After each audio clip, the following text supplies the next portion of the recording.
and welcome to this week's Hocus Focus. I'm Sara Mondaini. And I'm Thomas Sheridan. And thanks again for joining us. And it is so good to be back on my side of the screen and normal service has been resumed. And before we start, just a quick announcement I have for you. I've got a real treat for you after tonight's show because I finally had the honour of speaking with Dan Updike from the TDP videocast and the author of the book Transcendent Keys to Power.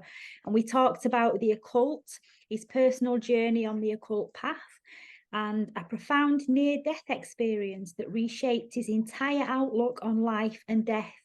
And Dan talks about his experiences and shares his insights and wisdom and knowledge that came from this life-changing event. And he's also from Canada. And so, of course, we also discussed how he used his occult knowledge and philosophy to get through the last 3 years. So stay tuned after tonight's episode because you will not want to miss that. And before we start, I also want to give a big thank you to my co-host Thomas, making the Hocus Focus Von mashup last week while I was busy with the Italian job at home.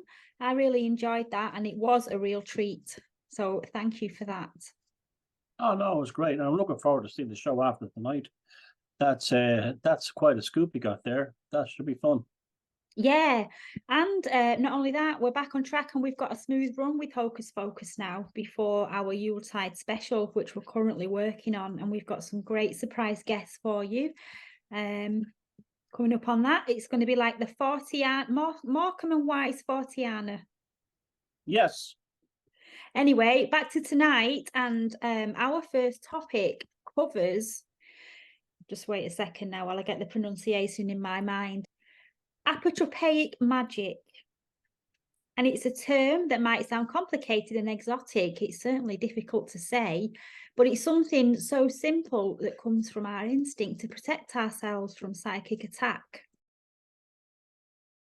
Apotropaic magic is derived from the Greek word apotropaios, meaning to ward off.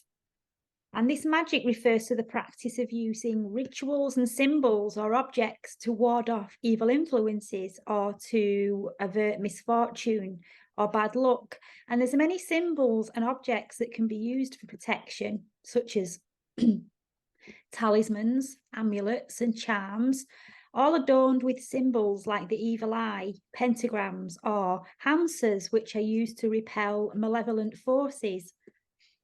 And its practices have ancient roots and in various civilizations across the world. So, for example, in ancient Egypt, the Eye of Horus was a symbol believed to protect against evil. And in Mesopotamia, clay figurines with apotropaic features were buried in the foundations of buildings for protection.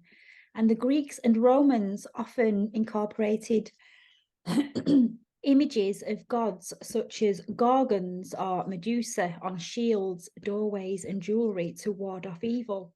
And during the Middle Ages, apotropaic magic was big, especially in response to fears of witchcraft and supernatural threats.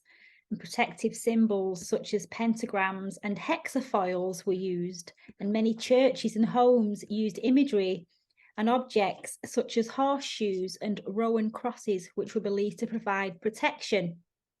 In medieval Europe, grotesque gargoyles on cathedrals were not only architectural embellishments, but they were also protective guardians against malevolent spirits. And the hamster hand, often adorned with an eye at the centre, is another form of magical defence symbol in Middle Eastern and Northern Africa. And the hand is believed to provide protection, and the eye embedded within it serves as a guardian against negative energies. And I've got one on today. There. Hamza. Yeah. In Turkey, the Nazar Bonuk is a blue and white amulet resembling an eye, and it's used very much, and it's hung in homes and workplaces or worn as jewellery, and it's believed to deflect the malevolent intentions of others and protect against the evil eye. Folk traditions across Europe also use these practices and rituals, involving the use of salt and herbs and protective gestures. Things such as garlic and charms were also believed to ward off vampires and evil spirits. And in some cultures, a cross made with salt is placed at the threshold to prevent the entry of malevolent spirits. And in Ireland, it's customary on St. Bridget's Day to weave a Bridget's cross from rushes, which is hung over doors and windows to protect the household from fire, lightning, illness, and evil spirit. Now, the cross is an ancient and potent magic symbol which goes beyond its religious associations, and it's a focal point in this kind of magic for warding off evil forces. In Christianity, the cross has a deep religious significance as a symbol of salvation through the crucifixion of Jesus Christ. But as a magical symbol, it's often used to invoke divine protection against malevolent entities. And crosses, whether worn as jewellery, displayed in homes, or incorporated into religious ceremonies, are believed to act as conduits for divine energy, creating a protective barrier against evil influences.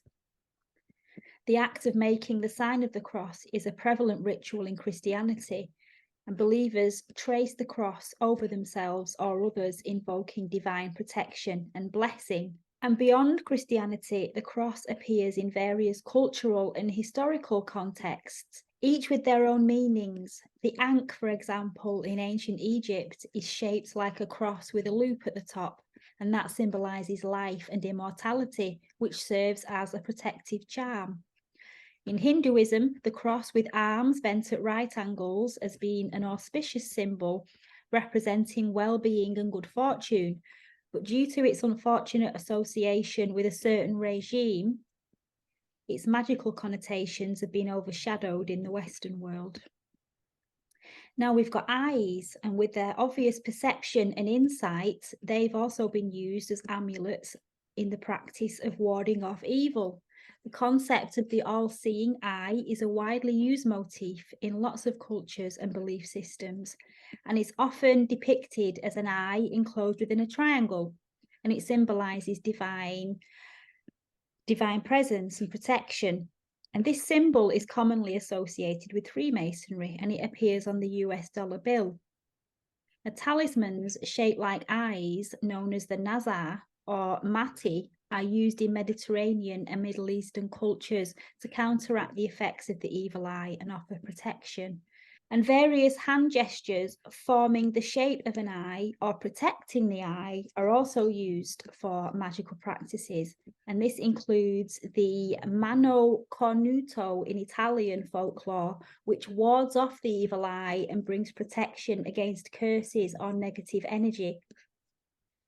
And there's also the gesture of making a circle with the thumb and forefinger while extending the other three fingers, creating an eye-like symbol. Now, observant eyes and truthers watching this may notice that many celebrities incorporate the magic hand gestures, particularly those resembling an eye, into their public image on photographs and posters or during public appearances. And some of those celebrities may embrace it as a personal superstition, while other artists might just see it as a fashionable or mysterious element. The symbolism of the one eye has taken on various interpretations, and within the truth movement, it's become misunderstood and incorrectly labelled as satanic. And this rapid spreading of information, often without the proper context on social media platforms, can contribute to the spread of misinformation. And symbols and gestures, when taken out of their original cultural or historical context, may be misinterpreted and misconstrued, and they often are. And the act of covering one eye in magic is a nuanced and symbolic practice.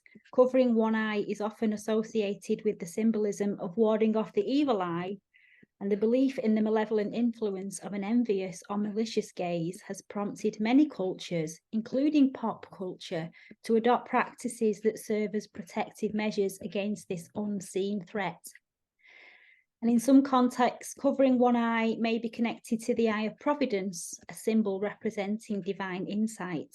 And as I previously mentioned earlier, the Middle Eastern cultures have the practice of covering one eye, and that can be seen in the use of the hamster hand, a protective amulet featuring an eye.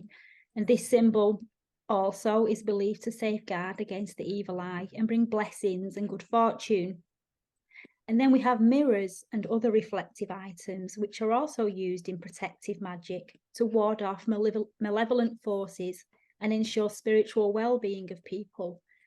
And placing mirrors strategically in homes or on one's person is believed to create a shield, reflecting back any ill intentions directed towards an individual. In Chinese traditions, the Bagyua mirror is a circular mirror with an octagonal wooden frame, and it's used for protection against negative energies. Placed above entrances, they reflect and neutralize harmful influences, ensuring that only positive energy enters the space. Some cultures use mirrors as a means of entrapping or capturing malevolent entities, and placing mirrors facing outwards, especially at entry points in the home, is believed to trap negative spirits, preventing them from entering and causing harm. Apotropaic marks, commonly known as witch marks in Europe, were symbols or patterns which were scratched onto walls, beams, and thresholds of buildings to the perceived threats of witchcraft and malevolent spirits. And they were created with the intent of protecting buildings and their occupants from the dangers or the perceived dangers of witchcraft and malevolent entities. And they ranged from simple scratches to intricate patterns. And in Britain, flower-like designs consisting of overlapping circles were used. And the symbolism in these patterns drew their inspiration from nature with the intention of harnessing its protective qualities. Now, beyond symbols and objects, protective magic often involves specific gestures or rituals. The act of crossing one's fingers or knocking on wood or uttering phrases like touch wood are old remnants of ancient protective practices aimed at invoking protection against negative energies. Now, even though this protective magic was rooted in ancient traditions, it continues to thrive in modern society. And although I like to keep my own magical practices private and hidden, this protective magic is something I do practice regularly. So whether it's the placement of a horseshoe above a door, or the use of a protective mantra, an amulet, a ritual, a gesture, whatever you choose to use, more individuals than you think, especially those in the public eye, incorporate these practices into their lives as a form of psychic defense. And what would you like to add to that, Thomas? Well, it's a huge thing. In recent times, the use of the eye has been the main thing that's really spread out of like Southern European cultures like Sicilian, Turkish, Greek, which take this stuff very, very seriously. And so they should. The one I use the most is this one. And I'll explain to you how that really works. And the other one I'll use is this one. Now, although this creates a devil horns like this, when you're in sunlight or under electric light or any kind of light, what happens is the shadow cast by that, it creates something called the benediction. So this is the malediction, right? And this is the benediction. So this is a very powerful one because you're also distracted. You're not only distracted from the eye, but you're also protecting yourself with a kind of an angelic being cast by the shadow of your hand. In the reason for this one working is the concept of fascination, that the blood vessels in your eye is where the blood from your heart comes closest to the surface of the human body.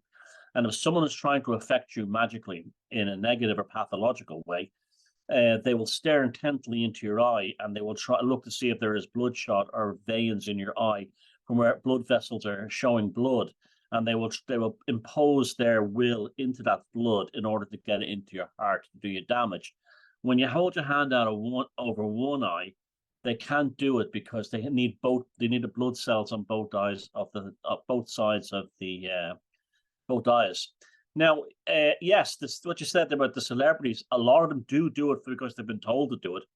They've met people along the way, and they says you will get lots of envy out there, and you will be subject to people who hate you because you're famous, and that's why they all do it. A lot of there's others who do it for to try and look be edgy and cool, that kind of thing. So a lot of that nonsense too.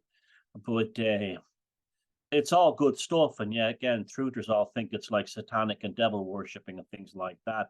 When it's the exact opposite, it's protecting you from malevolent dark forces. During the time, you talk about like totemistic things, during the time of the cunning folk in England from about the Elizabethan age, well, Henry VIII age, until the restoration of the Charles II, it was a really big thing.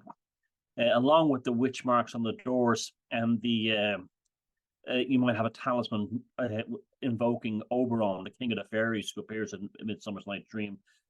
Oberon was a very, very powerful spirit in England during that period of time, the 15, 16, 1700s. The cunning men, cunning folk, would also, another thing they did was they would tell people who were worried about someone moving into a house, staying in a house and damaging them, would be to put a sheep's rib bone and a single child's shoe under the floorboards. And even to this day, all over, like there was a big famous one in Dublin where they restored an ancient house, and they found a sheep's bone and a single child's shoe in the underneath the floorboards, and they made a big deal about it. But it was actually very common. It's just that with a lot of houses, they haven't survived since then. The witch marks, very important in Yorkshire, in the north of England, and in Scotland, on the side of fireplaces.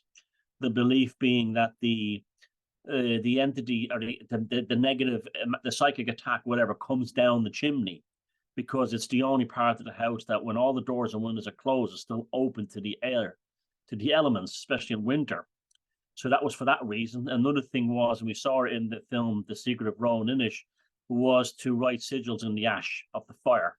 After you'd leave some ash in the fireplace, and you'd write, usually the Bridges Cross, but you'd do an invocation of the cardinal points, which by Christian times came to represent saints. And that was another way. So that was looking up the chimney, so it wouldn't. There was also a belief that the insect silverfish, which live in the fireplace ashes, were magical beings that were silver. They could reflect negative energy back up. That was also another one. And the mirror thing is a big deal in Chinese cultures, putting the mirrors flat on the windowsill. They're usually often in a hexagon shape, pointing upwards. That's a really big one as well. The mezuzah of the Jewish community, they put it on the doors of their houses.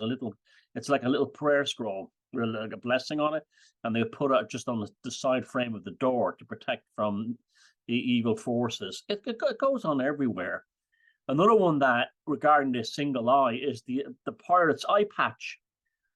They were very superstitious, and the assumption was always made that the pirate had a gammy eye, or an eye that had been stabbed or something. No, that was done for that reason too. And the pirates were all Freemasons, so they would have picked it up from the Eye of Providence, the Eye of Horus, this kind of thing. And so it's really amazing how just about everything in the last 100 years, with the exception of probably the Hamsa, it's all eyes. It's and even if you go to like Portugal or Greece, they still paint the single eye on the side of the fishing boats in the harbor for that reason, to ward off the evil eye and evil look from sea. It's old as human behavior, and it still goes on, and it'll always be with us, even if rock stars are doing it goofy, or friends are at a heavy metal concert and doing this to the camera. It's almost extinctional inside us. It's almost like it's in the collective unconscious as a kind of an archetype that you must protect yourself from malevolent psychic attacks by doing this. And a lot of people write it off as superstition, but psychic attacks are very real. Even if they're not intentional, it's just somebody thinking a negative thought about you, depending on how intense it is, that can have an effect on you. So to do these things and to deflect it back, and it is a very real thing. And I'm a big advocate for it. I do it all the time, because you just do not know what other people are thinking about you or what their intention is towards you. Yeah, I use as my social media picture. Yeah.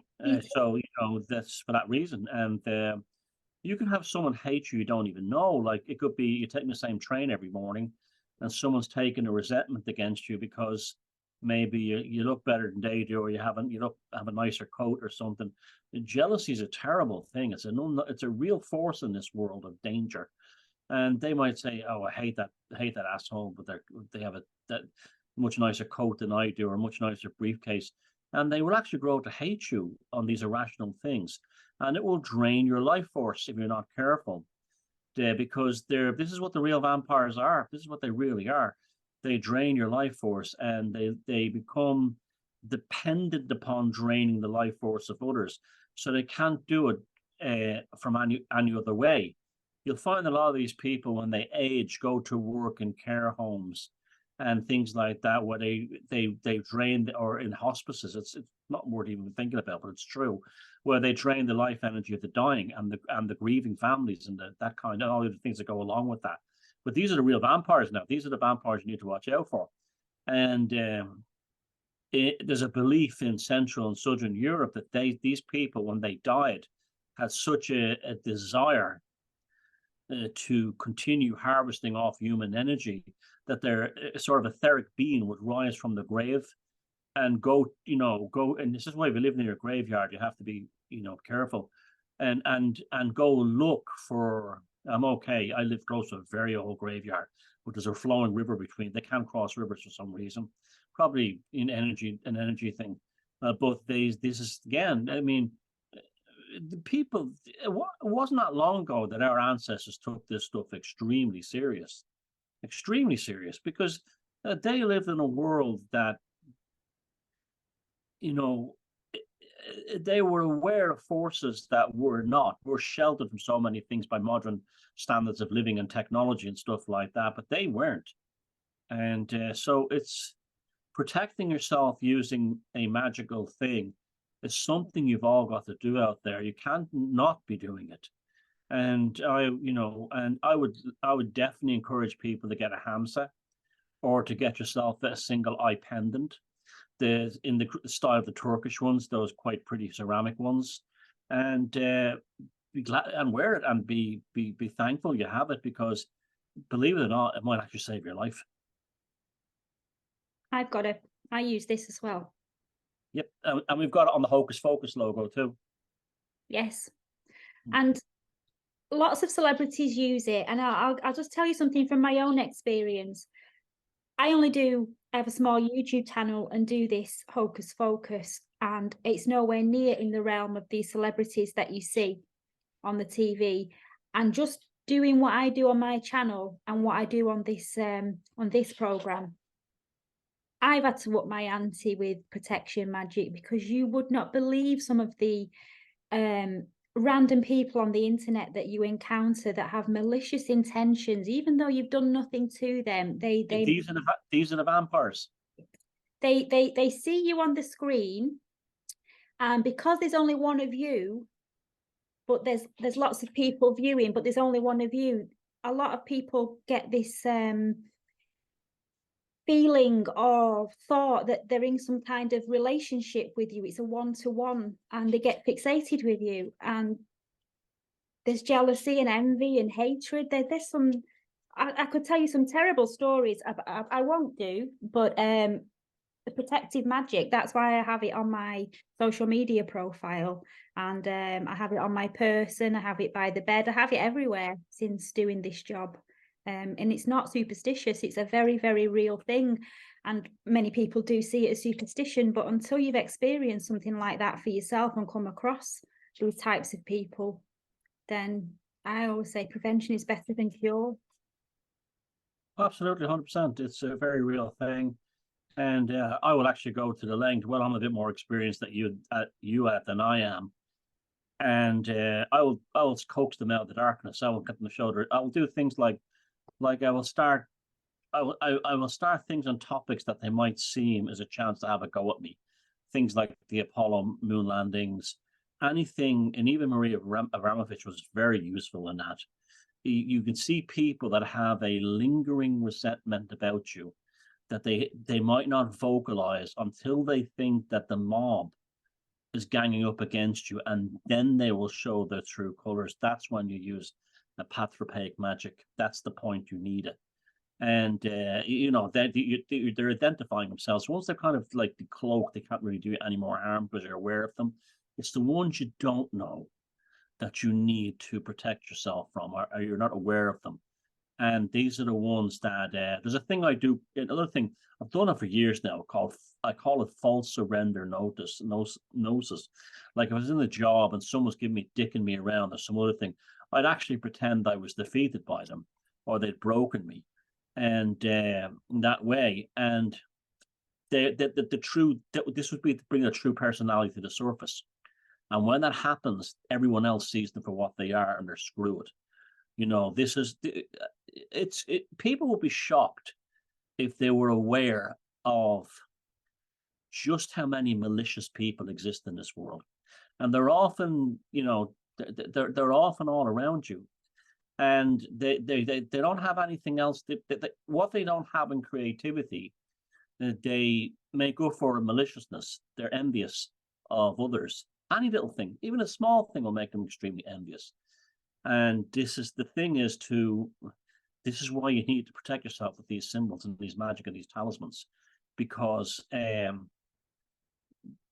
do work, and this stuff is real. Very real. I can remember back in the day when Ronnie James Dio of Rainbow and Black Sabbath first came out, and he was doing this, which became a universal symbol for heavy metal heads, right?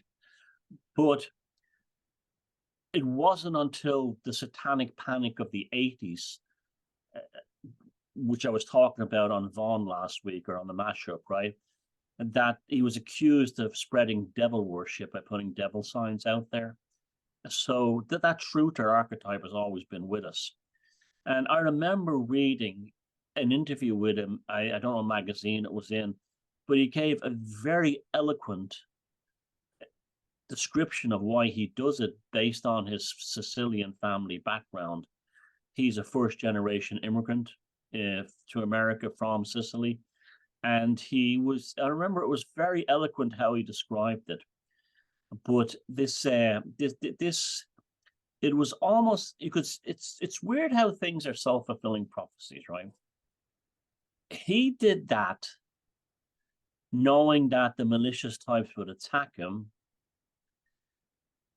and he would be ready for them in advance. That kind of thing, like a strategic move, maybe at the subconscious level. He was probably doing it in the old days because he saw his parents or his granddads doing it, and he thought it looked cool. It looked cool on stage, but it was almost like the archetypal core of who he is, or what he was, said to him, do this because they're going to come after you. And now, like, all metalheads do it. It's so common. You see them in every photograph, and you'll see people still saying, "Oh, he's a devil worshipper. She's a devil worshipper." They don't want to actually take the time to explore the meaning behind things.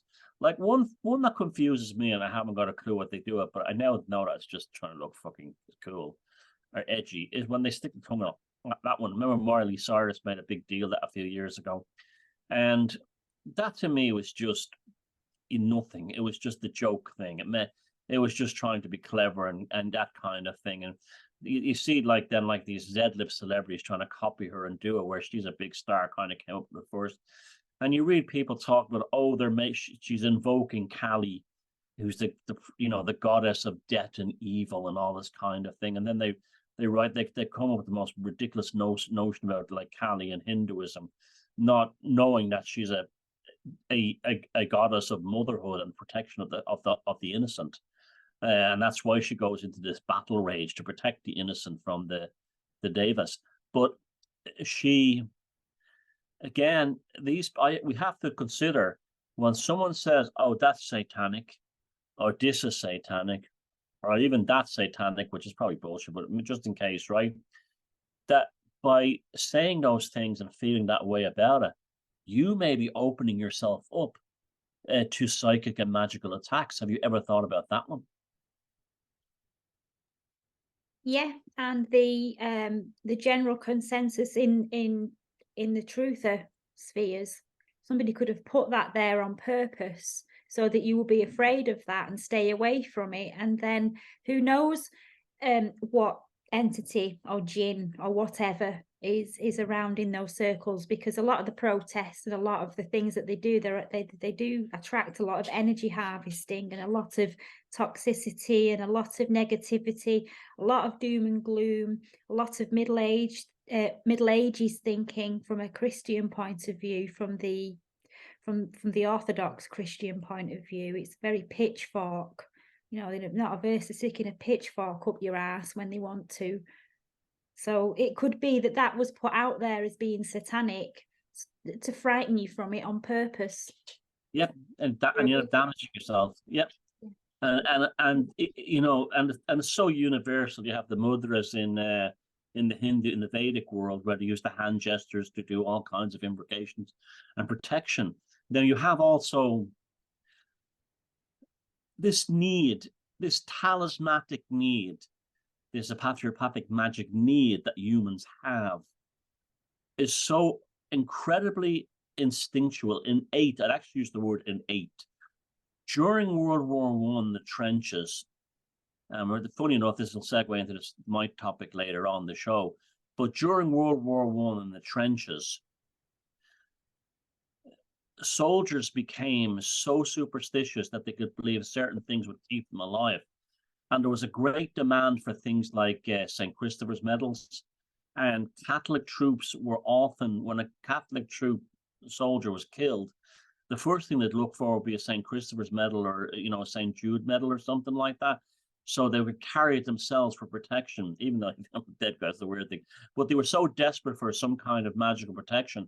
You'd have like, you know, you'd have Jewish soldiers carrying Christian holy medals, just because of this, what war does to people, that it brings them to an innate state of consciousness that they unleash this magical talismanic desire within them. There's even airline. It's not only just boats that have the eye on it, the protective eye. There's actually a Greek airline on the wingtip. I've seen it on the tail fin has the eye as well. So that's how you see when these people are saying, "Oh, it's satanic," they're really slagging off a whole southern European culture that stretches from Sicily all the way to probably, like, you know, Jordan and places like that, Syria. You find these signs a lot, these symbols and gestures in movies as well, and they jump on that and say, "Oh, it's the satanic elite giving messages to each other." I don't think that's true. It's not true. I think those symbols are put in the film to protect the work from envy, because you put it in. You don't just protect yourself; you protect your work as well. So you can put that in there to protect the work, the crew, the actors, everything. Well, they call this one, right? This one, that one, right? They call that 666, right? Yeah, did, yeah. And they don't even know what the 666 references in the Book of Revelations. It's the Emperor Nero and his wealth. That's where, but you know, they just think it's it's satanic because I saw The Omen, you know, this kind of thing movie. And there's a Beatles album cover where they're doing this on the cover. Oh, the Beatles are all devil worshippers. And again, you know, if you're a Christian, have certain beliefs, I could understand that. But I got nothing news for you. There's millions, if not billions, well, not maybe billions, but there'd be hundreds of millions of Christians in the Catholic world and in the Orthodox world who are doing all that stuff that you think is satanic. So they get everything wrong. They start with the presupposition of something that's completely incorrect to begin with, and arrive at conclusions based on false information. This is what happens when you take all your information from one book. Yeah, or not even that, like a 10-minute video written by some Christian, you know, evangelist online. This is why we have Hocus Focus. You know, this is why the show exists, to try and educate you on away from all the damage that's been done over the years by this absolute nonsense from these Bible thumping channels. That actually is quite related to my book review tonight, actually. about the pitchforks at dawn, and how what we're seeing now is pretty much on a parallel to what was going on in the Middle Ages and the Reformation. Oh, look forward to that. So that is apotropaic magic. It's more prevalent than you think. It isn't satanic. It's actually a protection from dark forces and malevolent intent.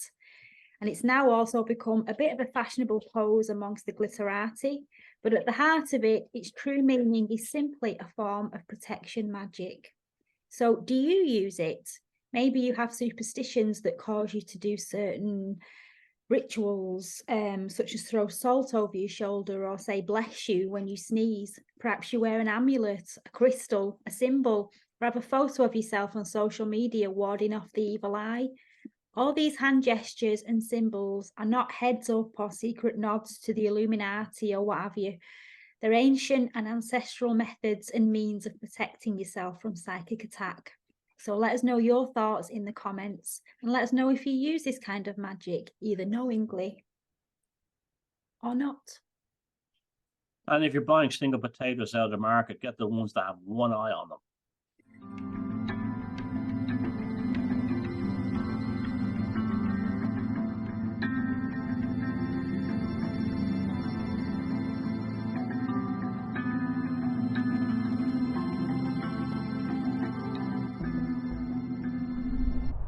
For this week's folk horror, we are reviewing the 1998 supernatural thriller Fallen, directed by Gregory Hoblit and starring Denzel Washington, James Gandolfino, Donald Sutherland, and John Goodman.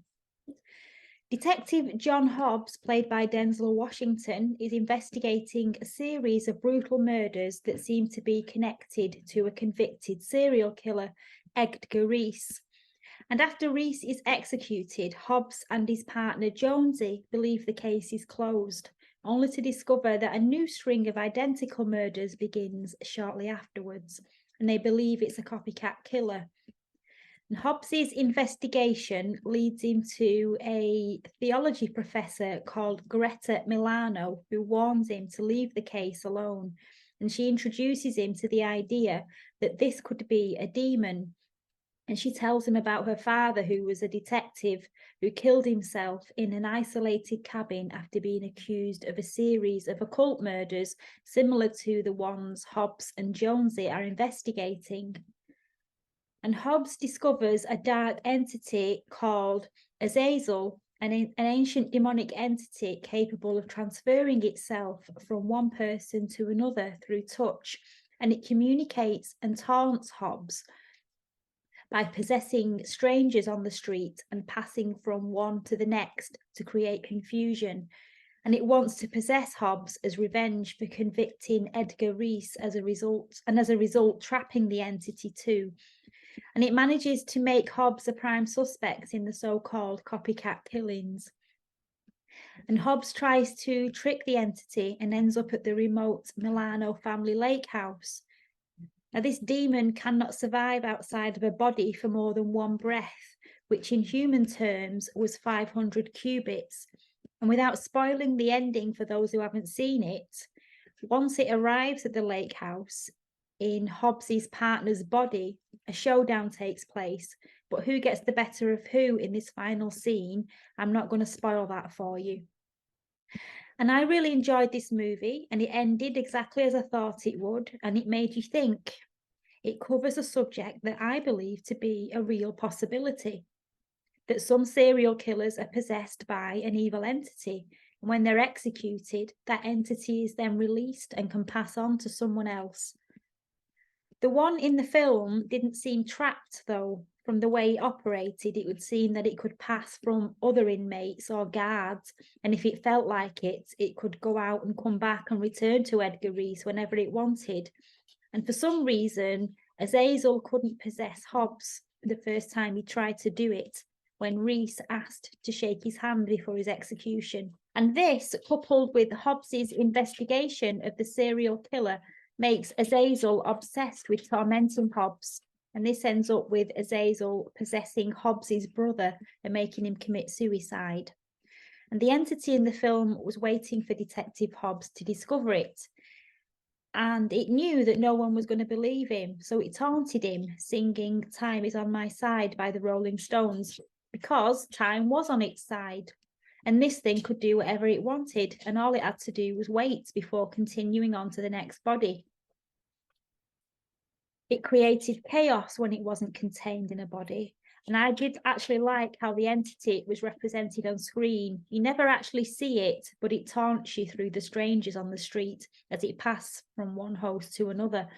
And as you look through the eyes of this thing, the screen became slightly distorted, which you'd expect from an entity on a different frequency to this world. And I looked it up actually, and this effect was achieved through a film stock called Ectochrome, differing frame rates and multiple exposures, which created the yellowish effect on the screen. The three main detectives were typical of most. Their job was to keep the streets clean, and they lived in a dog-eat-dog world where they were tough and lived in survival mode. There was not an esoteric thought among them. So when Hobbs discovered the demonic entity behind the killings, it really did turn his world and everything he thought about reality completely upside down. His mistake, I thought, was when he knew what he was dealing with, he tried to sort it by himself. I also thought the choice of the name Hobbs for the lead detective gave the film another layer. In the historical folklore, Hobbs is an alias for the devil, and the use of this name could have been a deliberate choice by the writer to give a sense of unease or underlying evil throughout the film. And the film is about 25 years old now, but it could easily be mistaken for a recent production. It's aged very well, and despite the actors looking much younger and James Gandolfini no longer being with us, it did look like a very modern film, and it's highly recommended. And I give it a 9 out of 10, and I've deducted a point because it wasn't really clear why Azazel could possess everyone else except Hobbs when he shook his hand in the beginning. Good point. I think it's a wonderful film. It was a flop at the cinema. Nobody went to see it, and it picked up its popularity through word of mouth and DVDs and rentals and things like that. I was surprised too to discover it's over 25 years old as well. It's so well made, and it had that Hitchcockian element where it used the thriller aspect without having to use gore or jump cuts or any obvious scares. And the story had loads of twists and turns in it. I thought the chemistry between Denzel Washington, who's one of my favorite actors, and John Goodman was particularly outstanding in this film. And like I said, they were hard-nosed Philadelphia cops who find themselves put into a world of, demonic beings transferring from one body to another. And that was done. The scene where he was looking down the street, wondering which person the demon had jumped into. I thought that scene was great. That alone was a classic scene in the film. The nature of the thing, you often, like I said, you believe this stuff is real. So do I. I often wonder about, these things like the World Economic Forum, the Davos bunch, when that's why they all meet up in these places. That's what really goes on. There's something like that jumps between them. It actually would explain them what they are and how they all become possessed so easily. Maybe it's even using the prickly pear to get into people, whatever. But yeah, absolutely. It was weird how it didn't happen at the beginning of the handshake. But then again, you didn't know at that point in the film what was really going to transpire. I mean, right up to the very end, when you think it's a film about betrayal. You think his buddies are betraying him at the end, but they're not. They're infected by the entity. The film, you can't really talk about it in depth because it is exactly what it says on the tin. Exactly how you described it. It doesn't really have subtle layers. It's not like The Ninth Gate, which The Ninth Gate is a supernatural thriller as well, but The Ninth Gate is this multifaceted, multi-layered movie. This is like a very clean storyline and a very clean plot line, and with no subtextual context at all. In fact, I was searching for something along that lines, and there was nothing except Hobbs. I got that too, the old English name for the devil. Other than that, there was nothing. They didn't bring in anything else really. The Milano character was not really expanded on. We didn't get any kind of, she didn't become like a central occultic figure in the film. It was very much a cop movie, kind of a cop buddy movie, a thriller, really dealing with police work. And this is the kind of thing that Denzel Washington does best anyway, dealing with police work and not particularly supernatural. And I think when the film first came out, they probably didn't know how to market it properly, and that's why people didn't go and see it. Is it a cop movie? It's a more, although it says supernatural thriller, it's more of a cop movie, really. And another thing about it is it's slow in parts. I happen to like the slow parts in films because that allows me to think about, like, well, what did that mean? What did that happen there? That kind of thing. Study things in the background. And the average punters, I think, would have found much of the film too much of a slow burn and turned it off, which is a shame, really, because the payoff at the end is actually kind of humorous as well as a great payoff at the very end. I highly recommend Fallen. I'd give it 9 out of 10 as well. My proviso, the way I'd move off, is because they could have done so much more with the Milano character. She could have been like Frank Langella in the Ninth Gate. It could have been something like that, but it wasn't really explored at the depth I would have preferred. And that's it. Other than that, it's very satisfying, and does exactly what it says on the tin. I think when you've got a Fortean mindset and you're into the things that we're in and what the viewers are into, you appreciate the film more and you see it for what it is and what it's saying. And as I was watching it, I was thinking about what we discussed last week about the serial killers. And I wonder how many policemen have actually encountered that or experienced that. Maybe not to the Hollywood levels, because it has to be glamorized for you to watch it. It's much more subtle in reality. But I wonder how many police and cops on the street or investigating detectives have actually experienced that for themselves. Well, I have a first-hand story of it. A police detective in London that I know, he used to work for the Met, and he used to tell me that they were constantly questioning this notorious child killer. He was a pedophile and a child killer. And this guy, he said, was a demon. He said he wasn't human. He said he was in his 70s and he could jump off the floor up onto the railing at the 7 feet up on the top of the cell and pose there. He would masturbate 20 times a day. He said this thing wasn't human. And he said when they'd always be trying to get new information out of him, so they'd drag him out of prison and bring him down to the holding cells, ironically down the Charing Cross station, because that's where the investigation was. A spooky place anyway. And they, Crowley called Charing Cross the magical gateway to London. That part of the city does have spooky energy.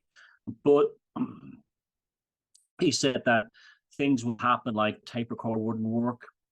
And the police have a special kind of cassette recorder, and the tape would have noises on it when he was talking.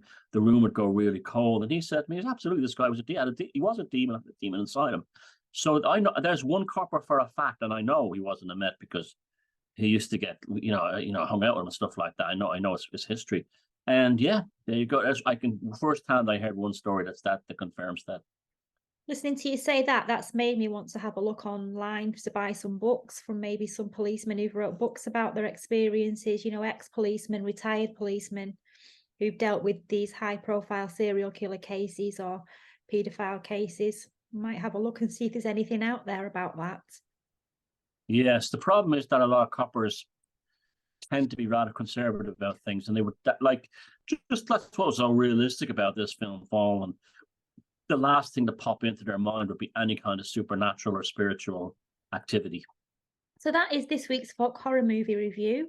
Make sure you let us know in the comments what you think of the film, if you've seen it, or if you decide to watch it. Let us know what you liked about it, what you didn't like about it. It's a good one and it's worth digging out for a movie night, and I don't think you'll be disappointed.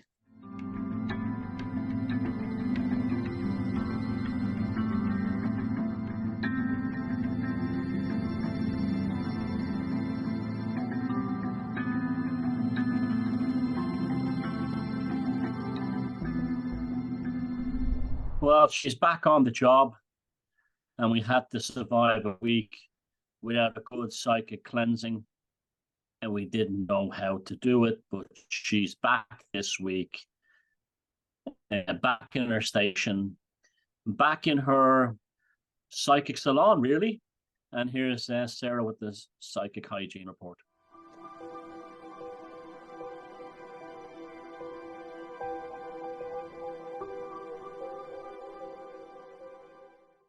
This week's psychic hygiene inspiration comes from a delightful painting session with my niece after school, and I decided to fill our artistic space with a Motown CD, and I just spontaneously broke into song, fully aware that my vocal prowess leaves much to be desired.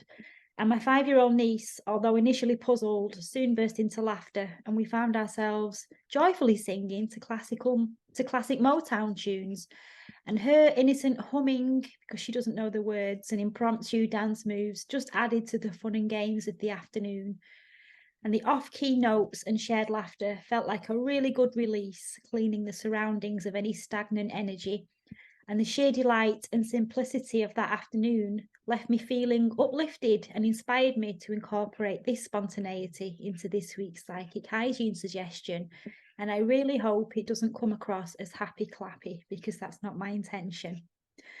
So reconnect to the joy within by dedicating today or tomorrow or this week to the simple act of singing. The more you sing, the more your spirit can feel lifted. It clears stagnant energy and it can revitalize you, whether it's belting out your favorite tunes or rocking to classic rock and roll, singing folk or pop songs, or even crafting your own compositions. Just allow your voice to flow freely throughout the day. Disregard any self-conscious thoughts or judgments. This is about embracing the uninhibited expression of yourself. And as you sing, just feel the uplifting energy making you feel great from the inside. And song holds the power to not only uplift your own heart, but also uplift the hearts of those around you. So don't be shy.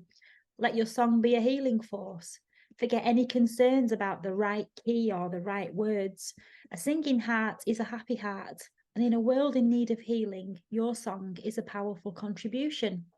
So grab your favorite CD, put it in the player, pump up the volume, grab a hairbrush if you want, and sing along till your heart's content. And that is my psychic hygiene tip for this week.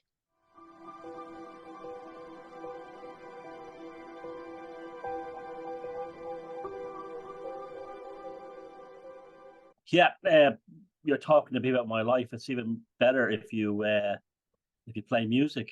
It actually is the same thing again.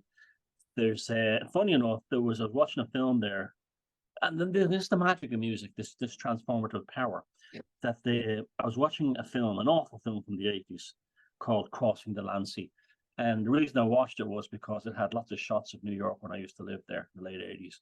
And so it was like just a nostalgia trip. But they played, it's in the background, they were playing It's Like That by the Beastie Boys. Now, I have probably not heard that song since the late 80s. And it was the weirdest thing how I was right. It actually brought me back to that moment more than the visuals of the Lower East Side of Manhattan. It was the most remarkable thing. So there's absolutely what you're saying is bang on the money. And I think it's one of those kind of magical experiences that, unless you're an NPC, we've all experienced that. And a song can transport you back to places quicker than a photograph, I think, or, same with a smell. It can just take you to your consciousness out of your body to another time. And I think it's much stronger than just memorizing something, thinking back. Pure nostalgia. I think your conscious actually leaves your body and goes there. Yeah, it's an interesting one because the smell one you can understand as an evolutionary impulse. So that the hunter-gatherer thing, you'll remember where smells when our ancestors were more animalistic. They could have smells of where a certain food was or fruit, and they would remember, oh, I can eat that, or that smell is a certain animal, I must avoid it, it's dangerous. But the music one, it literally doesn't do anything like that. It has no evolutionary impulse, which shows that music is sort of like a creation of the gods for us. It really is that because there's no natural evolutionary or biological reason why music affects us this way. It's not inherent in us. It's, in terms of like we hear it in nature and stuff, other than songbirds and stuff like that. But even that, it's truly proof that we're more than just flesh robots. It's proof that there's a kind of an angelic realm that speaks to us through music.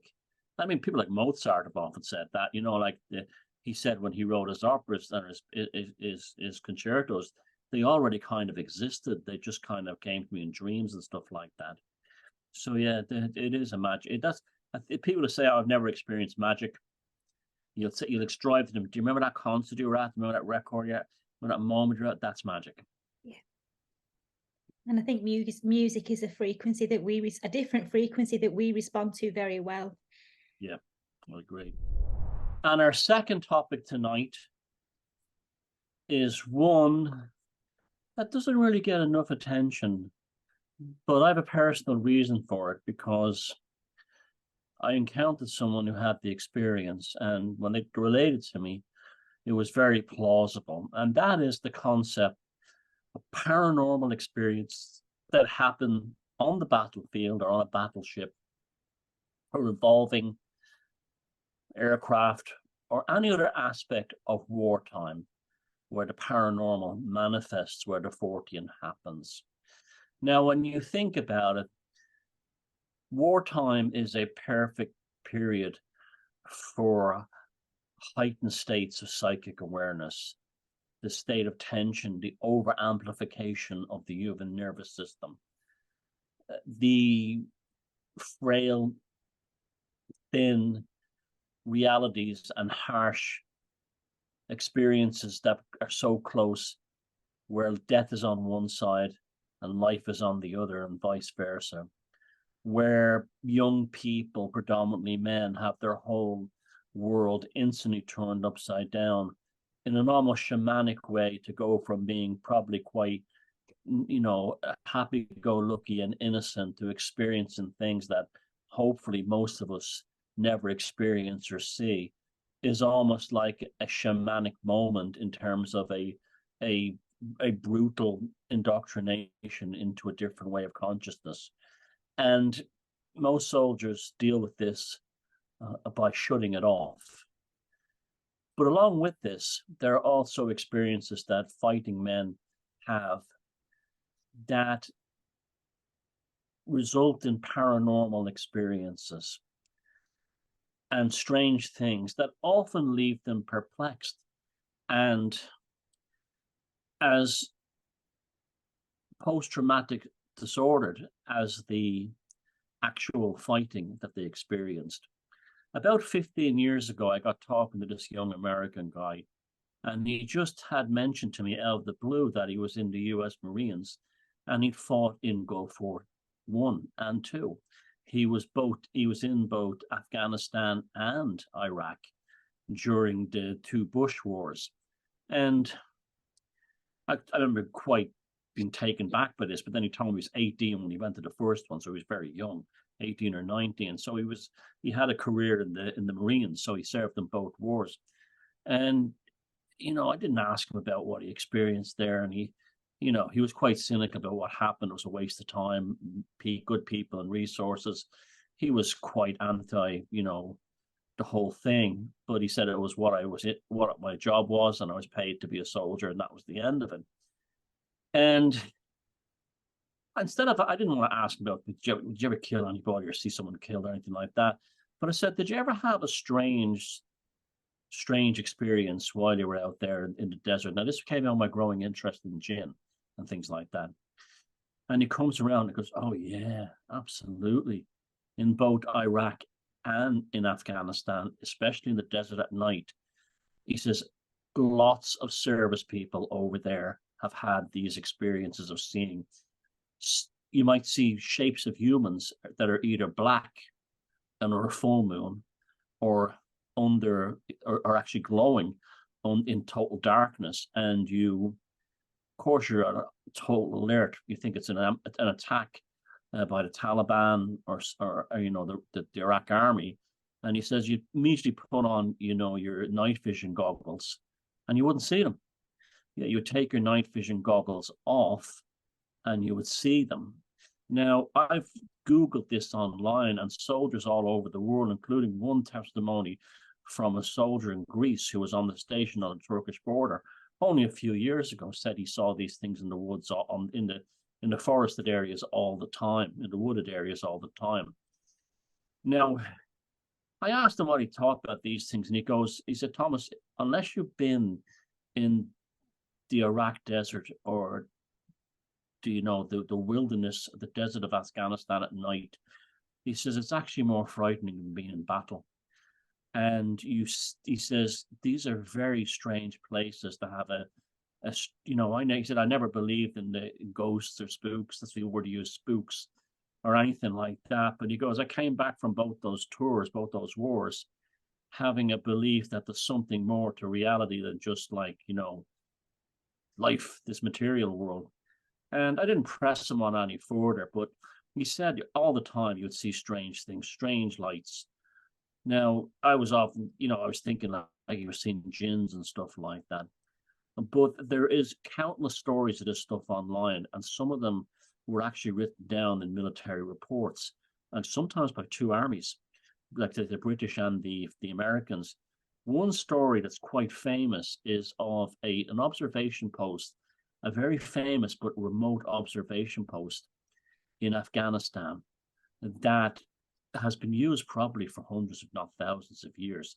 Now, why this observation post is so important is because of the landscape and nature of Afghanistan. A lot of it is flat, a lot of it is mountainous, but a lot of it is flat, and you have to go to specific areas to get decent 360-degree views of the landscape. This is what an observation post does. You have guys out there, and they wait and they watch, and they report any movements and hope they don't get attacked. Now, the nature of them, in Iraq, they would be small highlands or raised areas in a completely flat desert, making you very vulnerable. So you'd be in a heightened state all the time. In Afghanistan, because of the rocky, mountainous nature of it, they were often hills in the middle of valleys, and they were extremely dangerous because the Taliban would be up in the mountains, and they could take you out with a sniper's rifle. They'd be going around, and you were very, very vulnerable. And I used to go on tours of duty for this thing, and they would relieve previous groups there. Now, as I said, because of the reason why Afghanistan has so many wars fought in it, and everybody have tried to take it, the British, the Americans, the Russians, is because of the Khyber Pass and its direct connection to China. It is the gateway into China. That's where the old Silk Route went through. There's a sliver of Afghanistan that goes into China, and that's why it makes it so strategically important. To this day, it's also full of minerals as well there. But it was always about guarding, strategic, watching, and looking. Now, the Afghan people have a long history of warfare, so they're a very battle-hardened culture. This observation post, which is not named, but it's well known to soldiers who are there, is a place that nobody wants to get stationed in. You're sent out there, about a troop of about 20, sometimes less troops, to go out there, and you sit there for 60 days watching everything and hoping you don't get shot. Now, this famous story involves, and they have all the names and everybody involved, this group of American troops who went out there to relieve a British column who were actually on the, and they said when they got there, the guys looked like old men. They looked terrified, and they told them, if you dig anything up out of the ground, replace it. So as soon as they got out there, they discovered that the place was inadequate. The British troops, whatever psychological state they were in, and they assumed that they'd been fighting off attacks by the Taliban, had not properly dug down the trenches deep enough for safety and cover. So the American troops started digging down into the holes and started pulling up hundreds of human bones, bits of old pottery. And it soon dawned on them that they were digging up Russian soldiers who were there in 1980 when the Russians invaded and were fighting the Mujahideen. And they've discovered that this hill had bodies going back decades, maybe centuries. The British were probably there in the 1800s. The Russians in the old grand chessboard times. Then there was other things. Maybe the Hindu Kush was up there in a different time. But it was a graveyard of soldiers who were all killed or during attacks on this observation, this observation point. Now, the American soldiers were spooked out enough by that. It had a terrible psychological effect on them, but they kept seeing these strange shadow beings and light beings running around the hillside. And because the high alert thing, that they would, they wouldn't want to start shooting this, they wouldn't cause any trouble, but they'd be waiting for a rocket propelled grenade or something to come in. And there'll be nothing there. One guy would see it, another guy wouldn't. They'd put on the night vision goggles, it would vanish. And this place was considered so haunted, and still is to this day, that even the Taliban don't want to go there. It's so scary. And the Americans and the British, they'd had terrible experiences on it. And any soldier who was stationed in Afghanistan dreaded being stationed on this observation post. Simply either British or American for its supernatural things. Now that's in recent wars. So the two Gulf Wars, if you go look online, they're loaded with supernatural experiences that troops have, both American and British, in both Afghanistan and Iraq. The desert seems to have that part of the world seems to incite it, maybe because of this a lack of trees and there's great vision. You can see huge distances, but there's every kind of paranormal Fortean thing you could imagine. NATO troops have experienced there. Now, I went to a place earlier on this year with my friend John down in Cork, Charles Fort, just outside Kinsale in County Cork. Very beautiful place, very beautiful town. And this is a gigantic, colossal old naval base that was used to guard up until the Napoleonic Wars. It closed in 1922, I think. The Irish Defence Forces had no need for it, so they just let it go. But it's basically a city. It's basically a town with enormous fortifications, and you can see where the gigantic guns were stationed to protect the harbour. There's a couple of stories involved in that. One is a British soldier, when the British were running it, found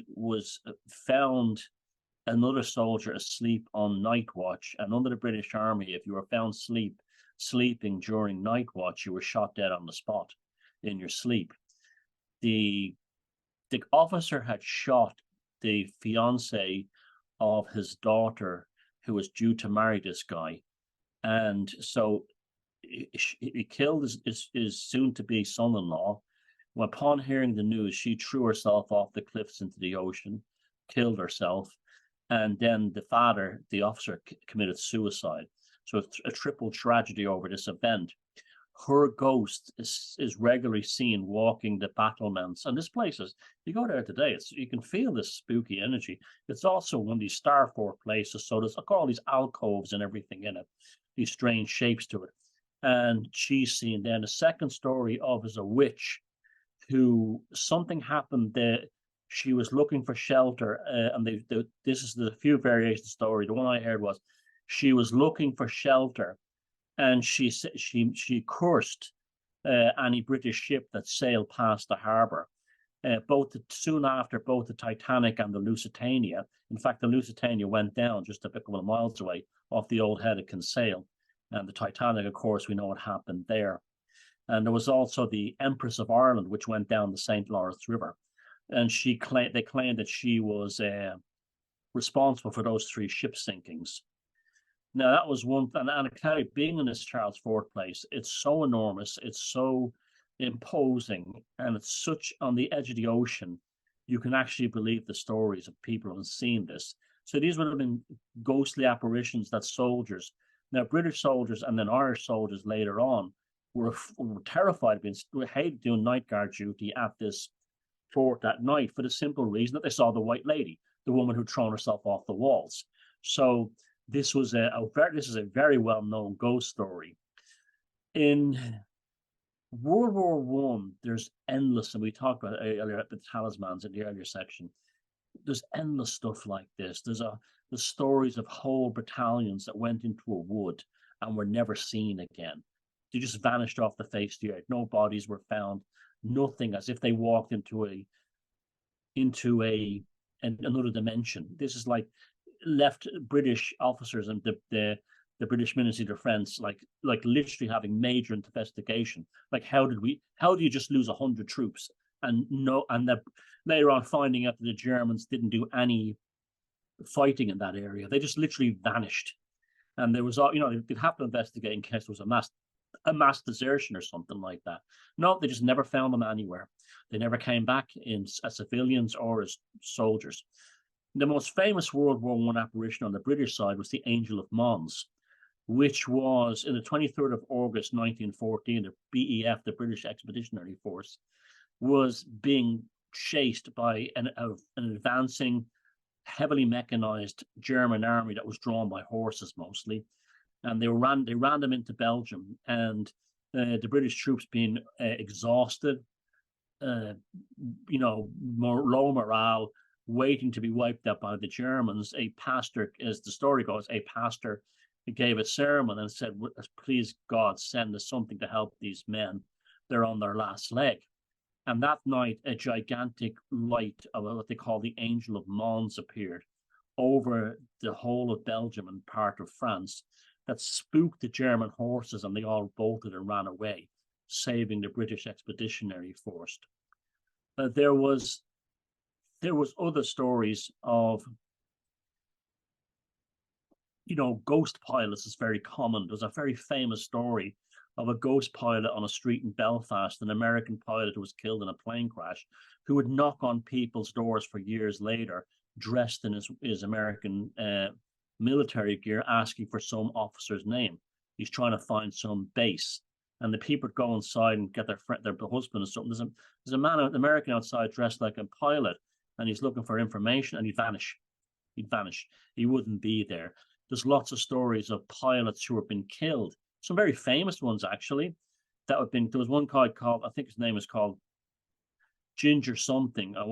His name doesn't come to me now, but he walked into a bar after he'd been killed in Scotland, into the officers' mess, and ordered a drink while everyone knew he was dead.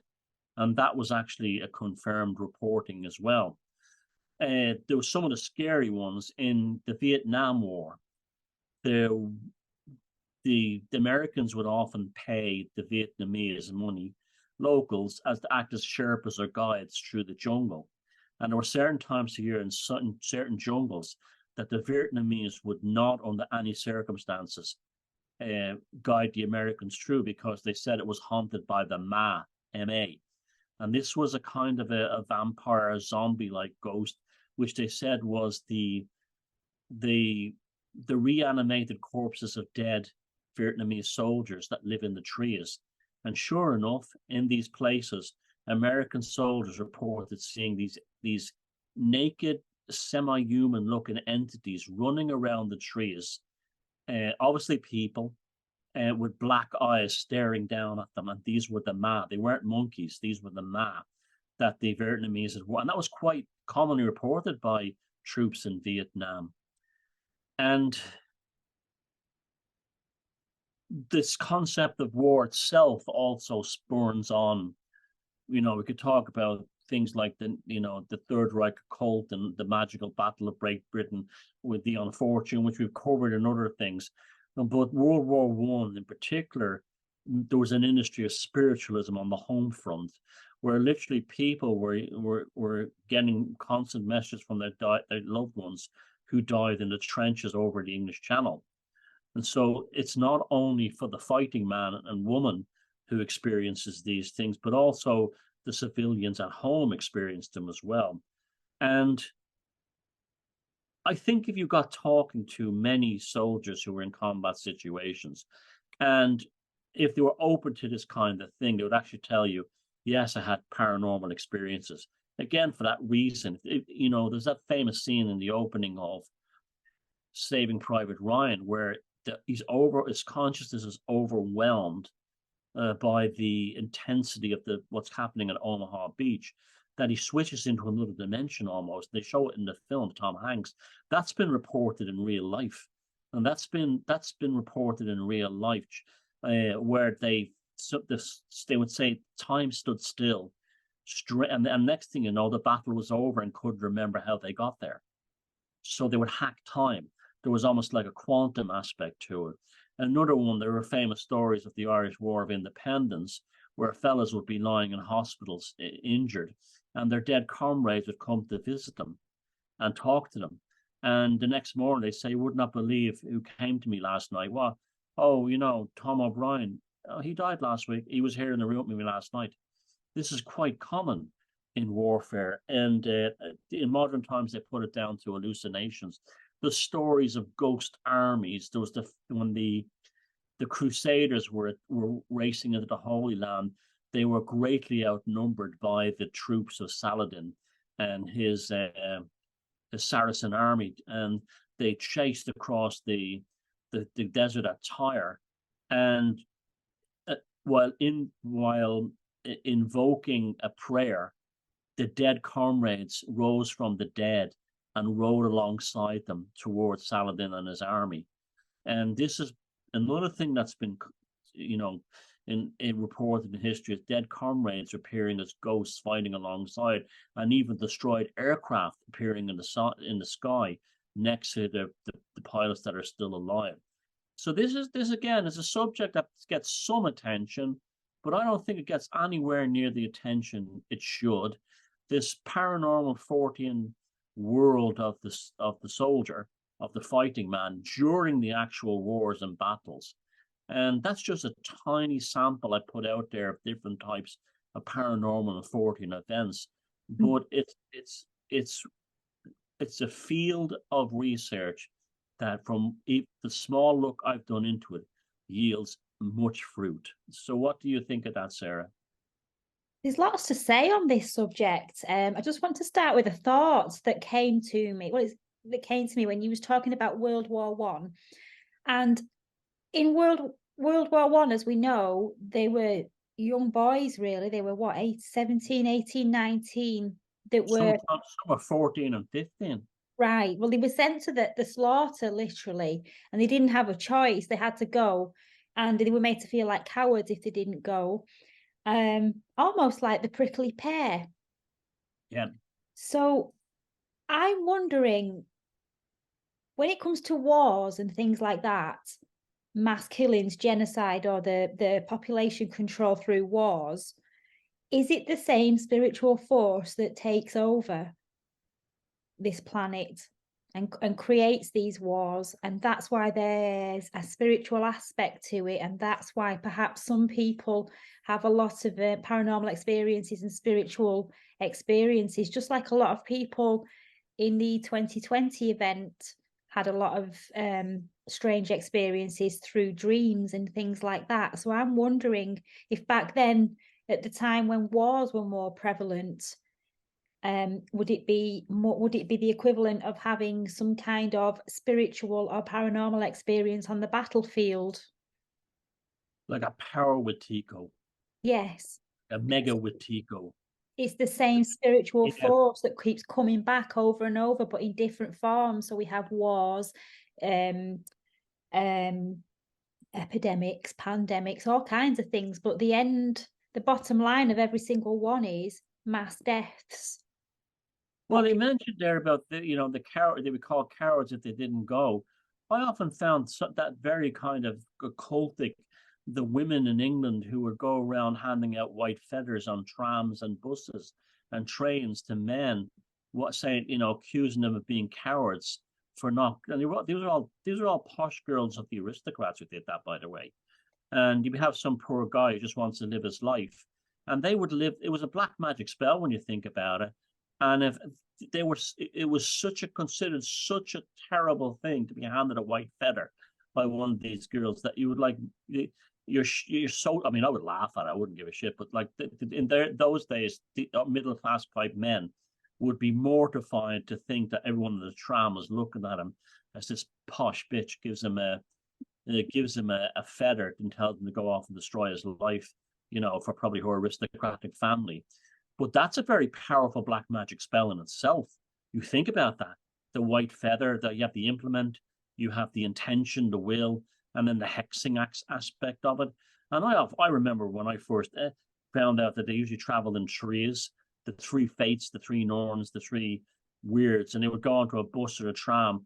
And a young man, if he saw, or a man, a man of fighting age would see them coming down the train or tram, he would run in terror for fear that they'd find a way to get off the next stop, rather than take the feathers off them. You tell me that's not occultic? Absolutely it is. And is that not the same Wetiko mindset as the black magic that we've experienced through the TV this time with regards to the masks and what you are, and the prickly pear and what you are if you don't wear them or you don't take it? You're not a coward, but you're a killer. The same magical phrases. We'll be home by Christmas, right? That was used in both wars. The big push, XX weeks to flatten the curves. We're almost there, this kind of thing. It was the same, absolutely. If there is a kind of like a power with Tico behind it, it manifested in both of those things. And many other things as well. And it's always the same outcome and the same modus operandi, if you like. Yeah. So I'm more convinced than ever it's the same spiritual force that keeps coming back over and over. Yeah, my mother's first ever sound she remembers as a little girl was the sound of German bombers' engines overhead and the bombs going off. I mean, that was her first memory as a baby. But just imagine that like that. You're lying there, a little baby, 1 or 2 or 3 years old, and you're seeing your mother and you're crouched under the staircase praying, and you're hearing the German Heinkel bombers coming overhead. What that must have been like, the intense magical state. There was London during the Blitz, during one particular firebomb night when they dropped tons of incendiary bombs on it. You were able to walk through the streets with these like little burning parachutes coming down. That's how they worked. They were little burning parachutes, and people just stamped them out with their feet and everything. But could you imagine walking through the streets of London where you have burning buildings all around you and you have these little parachutes with lights on the end coming down? The consciousness effect of that, I wonder, this spiritual force or entity or whatever it is this why the Germans were so interested in magic, in the occult?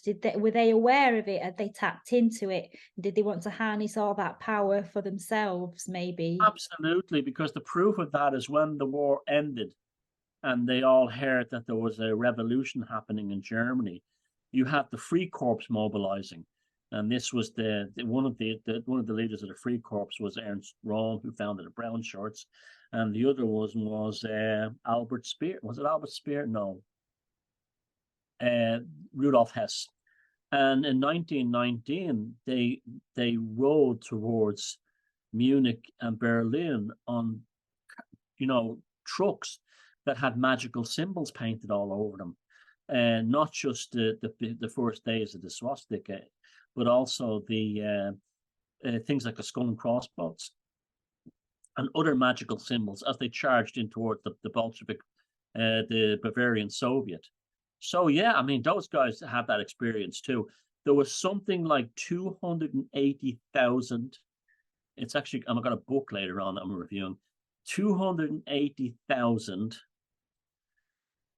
Freemasons in the German army alone, in the trenches. So they would have already been schooled in the occult. Definitely. I'm convinced not only the 2020 event, but all the other major events throughout history is the same spiritual force that comes back over and over and will continue to do so. Within the Irish esoteric thing, and William Butler Yeats wrote a play about it, is the concept of Kathleen na Houlihan. When you hear this one, now Kathleen na Houlihan represents an avatar of Ireland as a country. So it's kind of like a crone version of Eru or whatever. And it sustains itself by the blood of its sons killing themselves or being killed in battle. So she fertilizes her fields. But that's what the Irish song Four Green Fields is about. Fertilizes her fields with the blood of young Irishmen. Now, what's really crazy about that is that that play was to be performed in the Abbey Theatre by on Easter Sunday 1916. Easter Monday, sorry, 1916. That was the play for the night, Kathleen Hulham by William Butler Yeats. That was the night they didn't have a performance that night because that was the beginning of the Irish War of Independence. The fighting broke out in Dublin. So the play, and Yeats, with his poem A Terrible Beauty, often wondered if he was responsible for starting that war. And there was lots of them were involved with the Golden Dawn, including the first guy who was killed, a guy called Sean Conley, who was also an Abbey actor as well. And he was the first person killed in the Irish War of Independence. And he was killed hoisting a flag over Dublin City Hall, the tricolour. Well, the last performance he gave was a play the previous Thursday night called Under This Flag, where he gives a soliloquy saying, under this flag, I will die if I have to. And 4 days later, he died under the flag. Now, you tell me that's not a magical thing, you know? And they were all involved in the Golden Dawn and all that kind of thing at that period. Thinking about it, you know, with the wars that are going on now and the events that have happened from 2020 to now, this thing has just gone from one narrative to another, and now we're at another war. But this war is so intense, and the Wetiko in regards to that is so strong in people's minds that now we've not only got a new war that's going on, but we've also got individual wars because everybody now is fighting with everybody else. Everybody's at loggerheads and everybody's divided. You must take a side, you must do this, you must do that. So it's almost like it's not only feeding from actual warfare, but it's also creating mono wars, if you like, within the population because everybody's turning against everybody because of this current war, or so it would seem. And then there's the sort of magical reaction to it, which was my Rona Ronicles and now Hocus Focus. It would have been just like all the occultists and spiritualists who started up during those wars as well. The Society of Inner Light, the Tula Society, and all these other things. These magical societies, and remember Crowley's Totedeck, that was created by Lady Faria Harris as the bombs were raining down on London, and she was literally walking across every few days to his apartment through the ruins of the bombing, showing him the latest drafts of the artwork for a certain card. And Austin Osman Spare, he was actually a studio, and a lot of his artwork was blown up in by a German bomb, and he survived. And people said, well, your magic didn't work because your studio was bombed. But he goes, yeah, I was injured, but I survived. I would have been, maybe I would have been killed otherwise. So there's, it always happens. And is that a form in itself of atropaic magic? The radicals and the renaissances that are born as a result of these times? Absolutely, because we have to shift you had after World War I, the Roaring Twenties, which was a gigantic leap forward in terms of society, particularly in the West. You had even though Germany was left in ruins, you had the an incredible cultural scene there in the Weimar Republic. That movie Cabaret with Liza Minnelli shows that. And you had the Paris was a booming place as well. And so was London. But after World War II, okay, Europe was bombed to bits, so it was different. But you had this incredible, glorious time in America. The 1950s was like a magical time in America. The birth of rock and roll, America becoming the most powerful nation on earth, the beginning of the space race and rocketry, even though they got that off the Germans. But again, they were, that period after the war was, an incredibly powerful period. There was a lot of occultists and magicians involved in that as well. That does make you wonder about the spiritual experiences and paranormal experiences, and what comes from all these wars. Is it an entity? Is it a mind virus? What is it? Something that doesn't exist but can manipulate? I don't know what it is. I can't explain what it is. Is it a jinn? I don't know. Well, it is those videos of people turning around and looking up before dying. Are they seeing the same things that chap saw in the desert I spoke about at the beginning of this segment? And again, the desert and places like the desert and the jungle, they're a bit like the bottom of the ocean in that lots of them haven't been walked on by man, really. There's lots of areas in the jungle and in the desert that we just don't go, and we don't know what's in there. So what a perfect place for these things to Yeah. reside. And it might as well be another planet if you're a young guy from Detroit or Chicago or New York or Philadelphia, and then you suddenly find yourself in the depths of the jungle in Southeast Asia. They kind of touched upon that in Apocalypse Now, the way they go up the river and find that the colonel has started a cult, a kind of a weird Hindu cult or something, Buddhist cult. But that's another one. But when I was in Sri Lanka, and this wasn't long after the Civil War had ended, and there was still temples that was bullet holes and rocket holes. I could put my fist through them, and that were still being, Hindu temples that were still being fixed up, and roads that were still bits from like being shelled and everything. And there was still a lot of tension in the air. Well, I think that left a very kind of a mystical, footprint when I was there on the country. You could still kind of feel it. That I was like, okay, I'm in Asia. It does feel different. But because this country is only out of a civil war, is there something else here? The residual, the ghost of the Civil War still here, that kind of thing. Is the psychic aftershock still around, And funny enough, in Northern Ireland during the Troubles, did you ever hear that story of how the British and the IRA were running an occult war against each other? They called it proxy and a phony war. But what would happen was that the British Army would discover a position in Belfast in a building where the IRA was sniping from. They would put down magical implements and draw pentagrams on the floor and put things like skulls and all kinds of other things to try and make it look like a black mass was going on. In why they were playing tit for tat with the IRA, I don't know why. The story I heard was that they thought that the IRA would be spooked out by it because they were devout Catholics, but most of them are communists in the IRA. They would have been irreligious anyway. But apparently then the provost started doing it, the British Army. They would find their positions, and when they take them over, they would put the same thing, like weird shit like that on the ground. There's a whole book written about that. It's actually fascinating that when they reached a loggerhead in terms of the military part of them were getting nowhere, they resorted to magic, claiming it was a farce. But it was like the guys in World War One, the trench, when people will do anything to try and stay alive.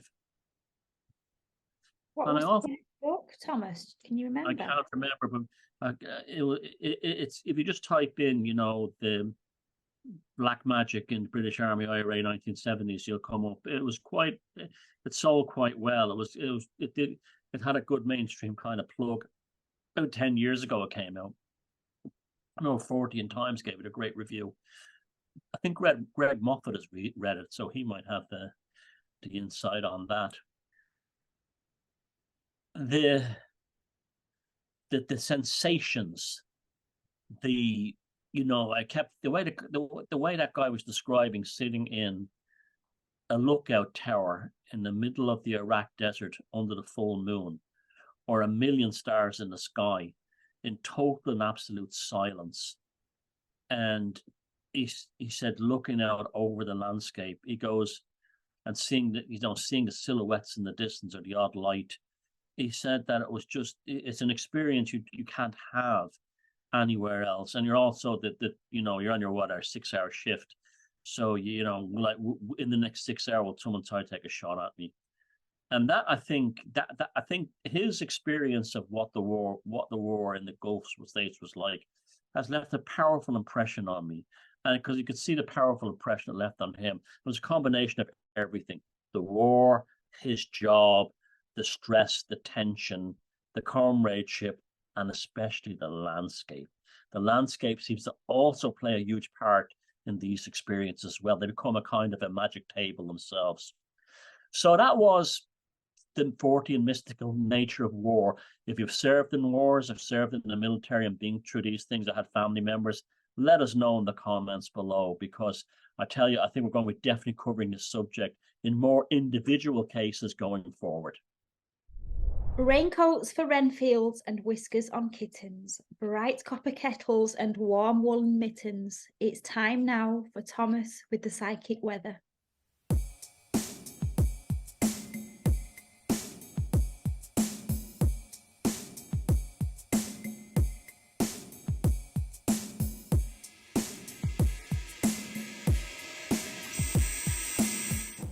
Ball of confusion. That's what the world is today.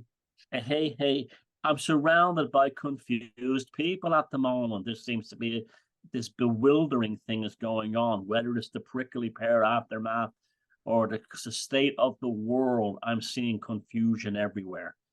I'm seeing people drive and stop the car to go down a certain road and realize it's not the right one.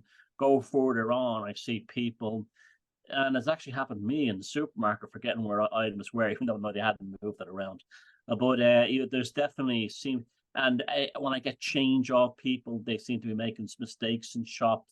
Nothing seems to be working correctly like that. So there's a tremendous amount of confusion right now. I don't know if other people experience, but it's blatantly obvious to me. And what's causing it, I haven't got a clue. But it's one of the most potent and powerful psychic weather indicators I've had in probably a good few months, where it's like absolute bang, they're all doing it. And yeah, confusion, people out of sorts, people, I don't know if there's an astrological reason for this. There's be like in Fiona's or Olivia's domain, but it's not that it's it's not like things are going wrong. It's just that even people, I've been talking to them and they've been telling me something, and you're going, oh, what was that? What was that? Oh, I can't. Oh, what was this kind of thing is going on a lot. So that's what the psychic weather is this week. It's a ball of confusion, and hopefully you're not too confused yourself. But if you are, it seems to be happening to us all.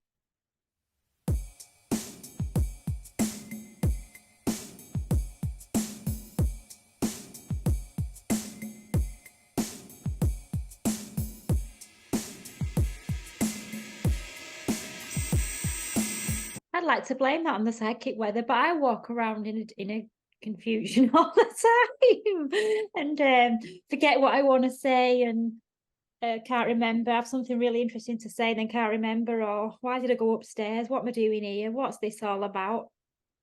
I think that's just me. But that's normal though. But when you see young people, you never did that. I never did that when I was younger. You're seeing young people doing it. They're like this, and they're so it seems to be happening everyone. It's that time of the show where Thomas and I pick a book from our bookshelves and get to indulge in a bit of show and tell with the books that have had a big influence on us in life. And these books are carefully selected from our Fortean arsenal, and they're more than just paper and ink. They are keys to wonder, mystery, and continuous learning. The books that acted as a parachute and opened our minds and left a lasting impression on us. And my book this week is The Dark Side of Christian History by Helen Ellaby. And it's about the deep impact the Christian church had on all aspects of society from 100 CE all the way up to the Middle Ages, the Dark Ages, and then up to the present day. And from medicine, technology, science, education, history, art, and commerce, the church's influence created a significant societal collapse and a loss of major defining elements of civilization. And the book goes into the consequences of the church taking over leadership in most areas and in people's thinking. A big one they infiltrated was medicine, and during the Dark Ages, Greek medical practices were declared heretical by the church, which led to dangerous medical practices such as bleeding out. And monks believed in the curative powers of bleeding to prevent toxic imbalances and control sexual desire, which contributed to countless deaths by the 16th century. And the church's teachings also forbade anything to do with the flesh, and they discouraged hygiene practices. And this eventually led to the disappearance of toilets and plumbing and the rise of disease. And the book then goes into the devastating impact of epidemics on towns and villages during these centuries, and about the neglect of the once extensive network of roads that hindered transportation and communication until the 19th century. And Ellaby looks at the devastating impact of book burnings, which were orchestrated by religious authorities. And these events set civilization back millennia, and the destruction of ancient texts and the suppression of knowledge not only erased the intellectual achievements of past civilizations, but it also hindered the evolution of human understanding. And St. Augustine denied there were any inhabitants on the opposite side of the earth because they were never mentioned in scripture about the descendants of Adam. And this was the kind of thinking that was pushed as rational. And there were also the destruction of the Library of Alexandria in 391. And that highlights the extent of the setbacks and the closure of ancient academies and the restriction of education to the clergy further suffocated intellectual growth during the Dark Ages, after Christians spent years destroying books and libraries. And the book exposes the Christian Inquisition as a tool of terror, with inquisitors openly admitting its purpose to instill fear and achieve public obedience rather than saving the souls of the accused. And the destruction of philosophical and literary works from the ancient world was a deliberate effort to erase the traces of pre-Christian knowledge, leaving behind only Christian theology, devotion, and books. And then we've got the Reformation, which is another period, and the book covers the tensions and conflicts that arose during this era, revealing how religious differences fueled animosity and further divided communities. And she writes about the Middle Ages and the Dark Ages and how those periods, often perceived as regressive, were marked by the suffocating influence of religious dogma, which further stopped the free exchange of ideas and stifled progress. And this book also talks about historical events, exposing things like the witch hunts and the alienation of nature, with the church using tyranny and fear as a weapon of control, and they deemed anything of the physical world as devil worship, which led to the torture and execution of those who dared defy them under the vague accusation of heresy. During the Middle Ages, it became a systematic policing and terrorization of society. But like all tyrants, eventually they started to turn on themselves when during the Reformation, Christians began to slaughter each other. And reading these accounts, you can't help but draw some parallels between the church's attitudes of yesteryear and the present day. Challenges of certain types of people who grapple with nuances and discernment. The tendency to label those who think differently as devil worshippers is still prevalent, and it mirrors as a historical pattern that this book is all about. And prominently on the cover, it says that this book is a must-read for all, and that proclamation is no exaggeration, and you'll go through a number of emotions reading this book. Disbelief, shock, anger, and it may even bring on some distant past life memories.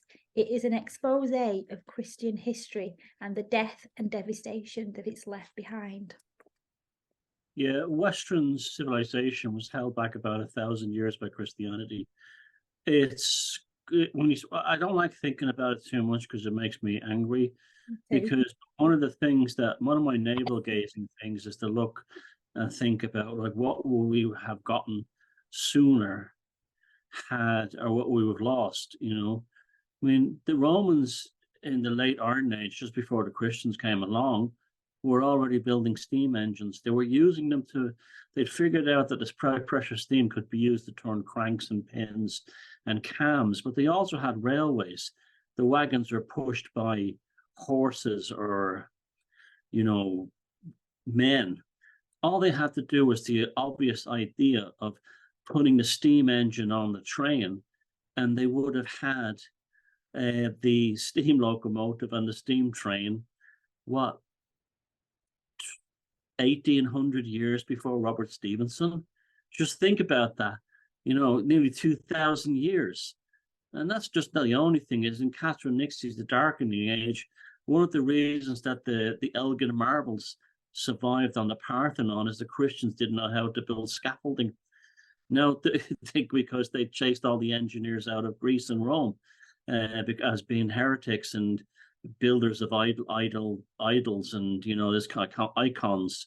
And there was lots of things like that. The most tragic one was the abandonment of sanitation systems. This is why so many people in the Middle Ages went back to live in the countryside, because the cities and towns were filthy.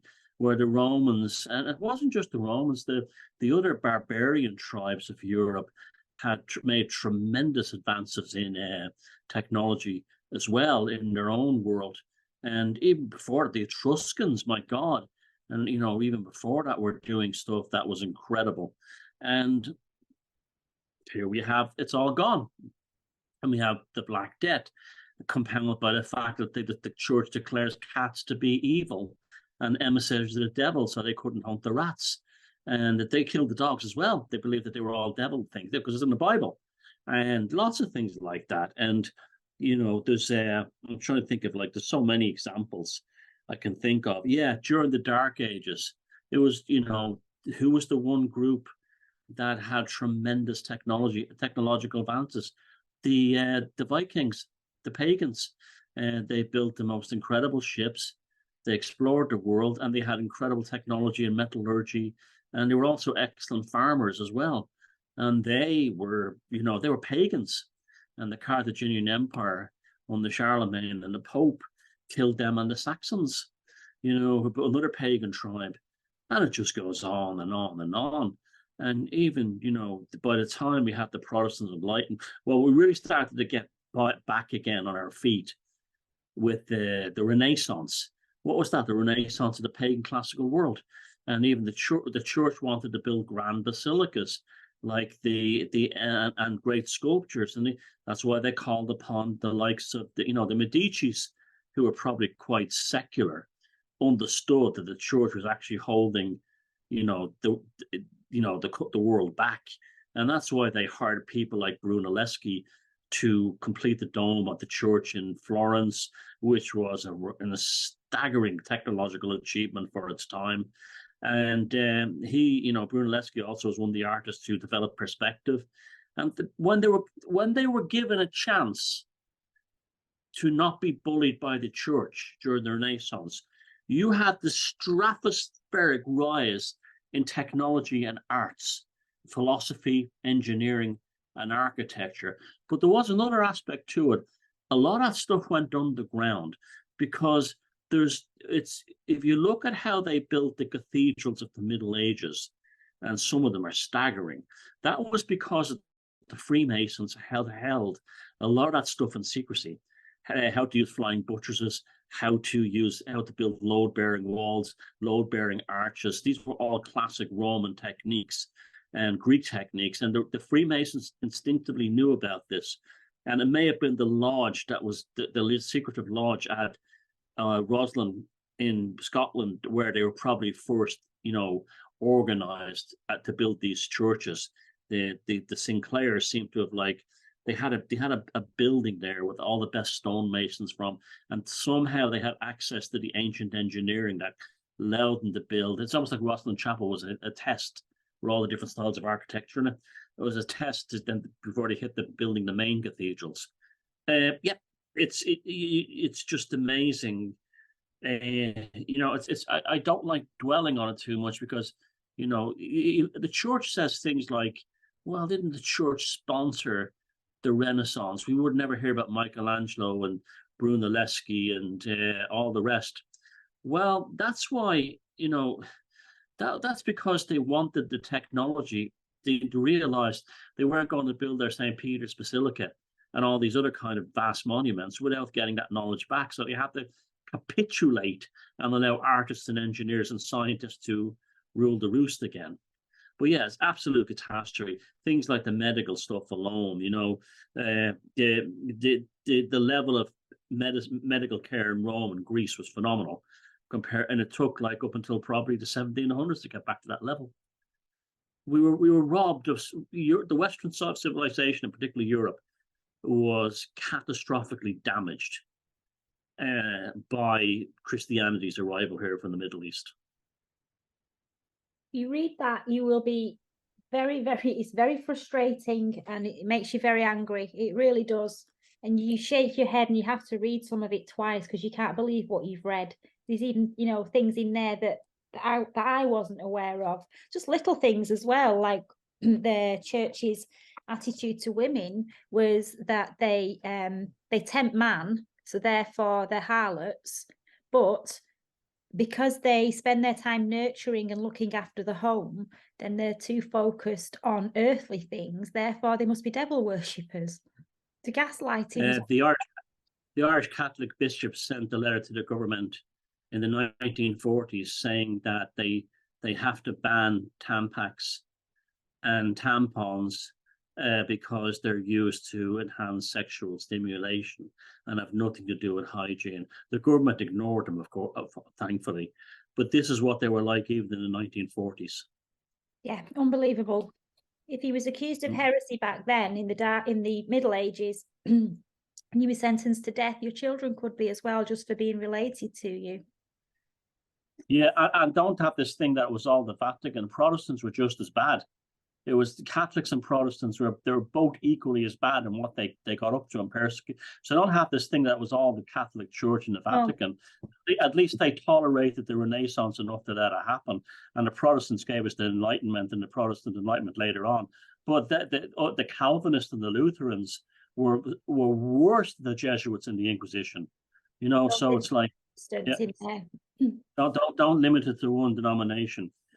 My book this week is David Lahurson's The Hammer of the Gods, A Tool of Society and the Birth of Nazism. This was the first book I read on the Nazi occult that I actually, felt I was getting an education.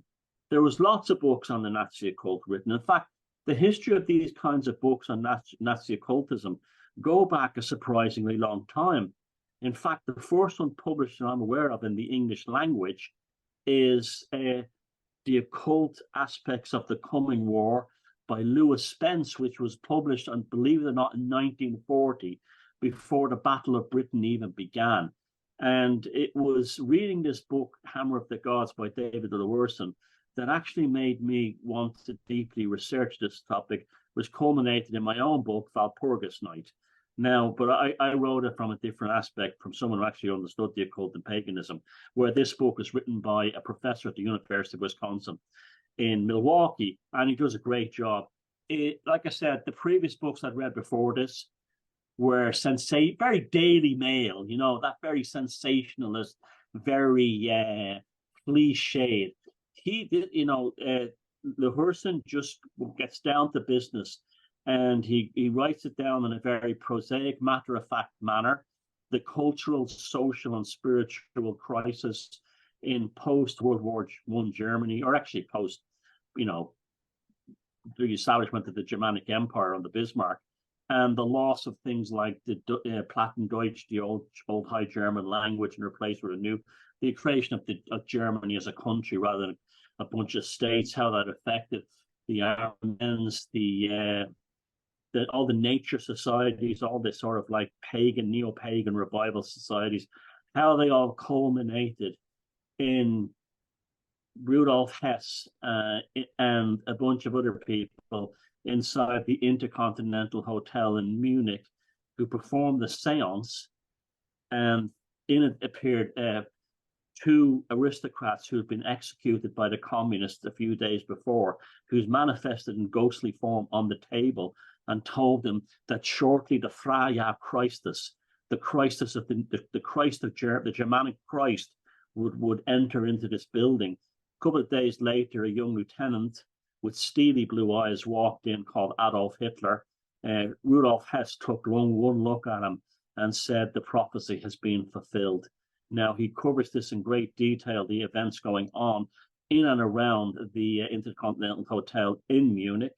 It's almost written in a journalistic, day-by-day style. Even though it's an academic tome, it's not cold, it's quite readable. And it's a super read. If you're getting into the Nazi occult for the first time, my book, Walpurgis Night, unless you're a pagan or an occultist or have a good knowledge of that, is probably not the best one to start with. I would read this one first, Hammer of the Gods, and then go to my book, because if you just want a basic jump in history of the period, without any kind of, I won't say fluff, filler, not even filler, like bedazzlement, glamour, that would be the word to use. This is the one. So it's a very good read, and it took me a good while to get through it. Because it's written by an academic, it's a very good index, include tons and tons of bibliography, notes and stuff like that to set you off on other places. He did his work. It was probably part of a research paper or something, but he put it into a very readable book, Hammer of the Gods, David Laherson, the Tula Society and the Birth of Nazism. Basically, it's everything leading up to about 1933-ish. I'm absolutely fascinated by Nazi occultism. It's a very dark topic. Yeah, I think I'm really proud of my book, actually. I read it again recently. I think I did a great job on that. I've forgotten how good that Walpurgis Night was. I really poured my heart and soul into that book. And I came from a completely new angle. There's no point I wouldn't write a book otherwise, because I don't think there have been any books written about it, with the exception of Lewis Spence in 1940, and then he was only guessing. That had an experience in that world, had been into that world, everything else. But like the other books before us, I bought a few over the years, and they were very Daily Mail, tabloidish, sensationalist, this kind of thing. But yeah, absolutely. I mean, I get this. It's a good primer to start on that. It's a fascinating topic. I'm fascinated by the Tula Society and the Armament Society and the kind, people like Guido von List and all these other individuals. And I remember when I went to Wielisburg Castle and being inside it, books like this started to become so real to me. It suddenly, the history, the other kind of books that I read that I spoke about, I didn't like. They paint the Nazis as in a cartoonish way, like it's almost like, but this book is just matter of fact. And then going to Wielisburg, you realize that this could happen anywhere, this kind of thing. And these were not a million miles away from, and the fact that Wielisburg Castle was used to persecute witches during the Protestant Reformation, like you were saying in your book review.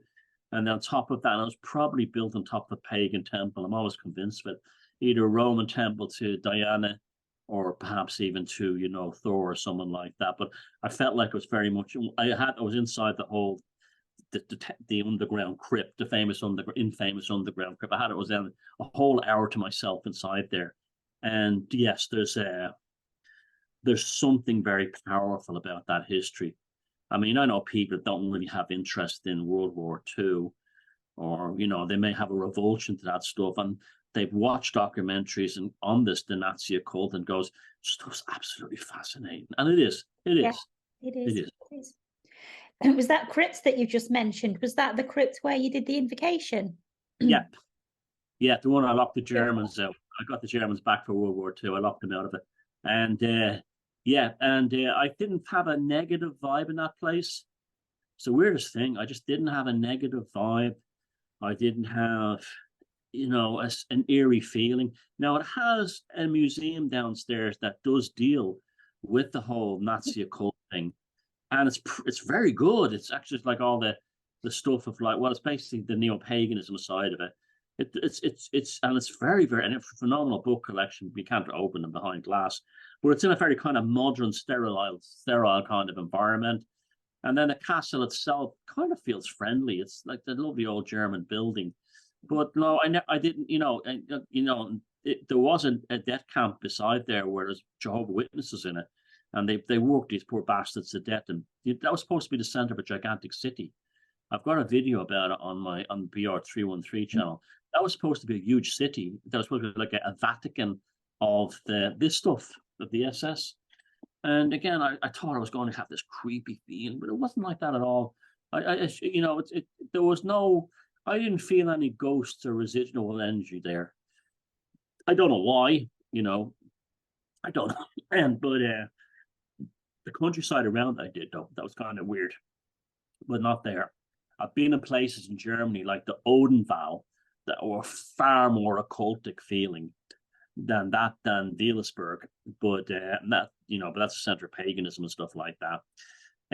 But it's a lifelong fascination, and I just find it fantastically interesting.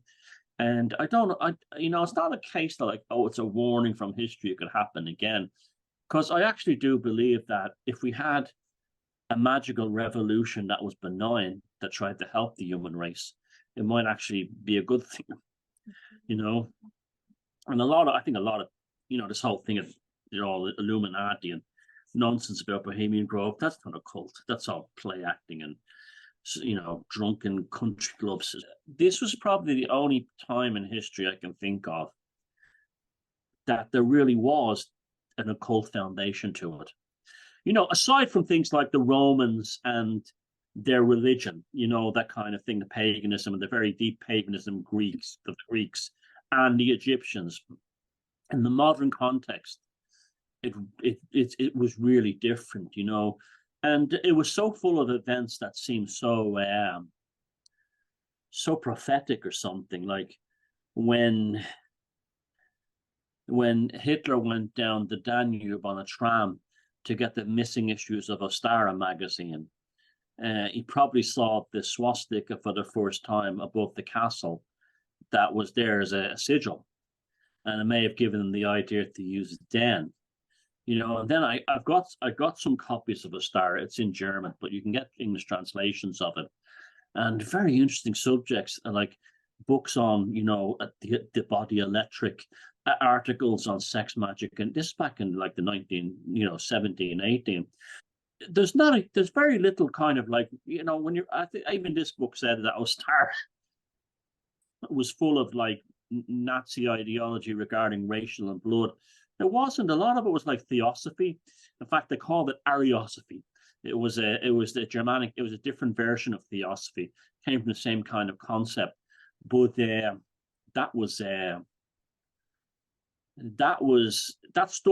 this stuff here is a far deeper dive and a far more interesting thing than the sensationalist tabloid Daily Mail type stuff that's often used to cover it, either in films or documentaries or in most books.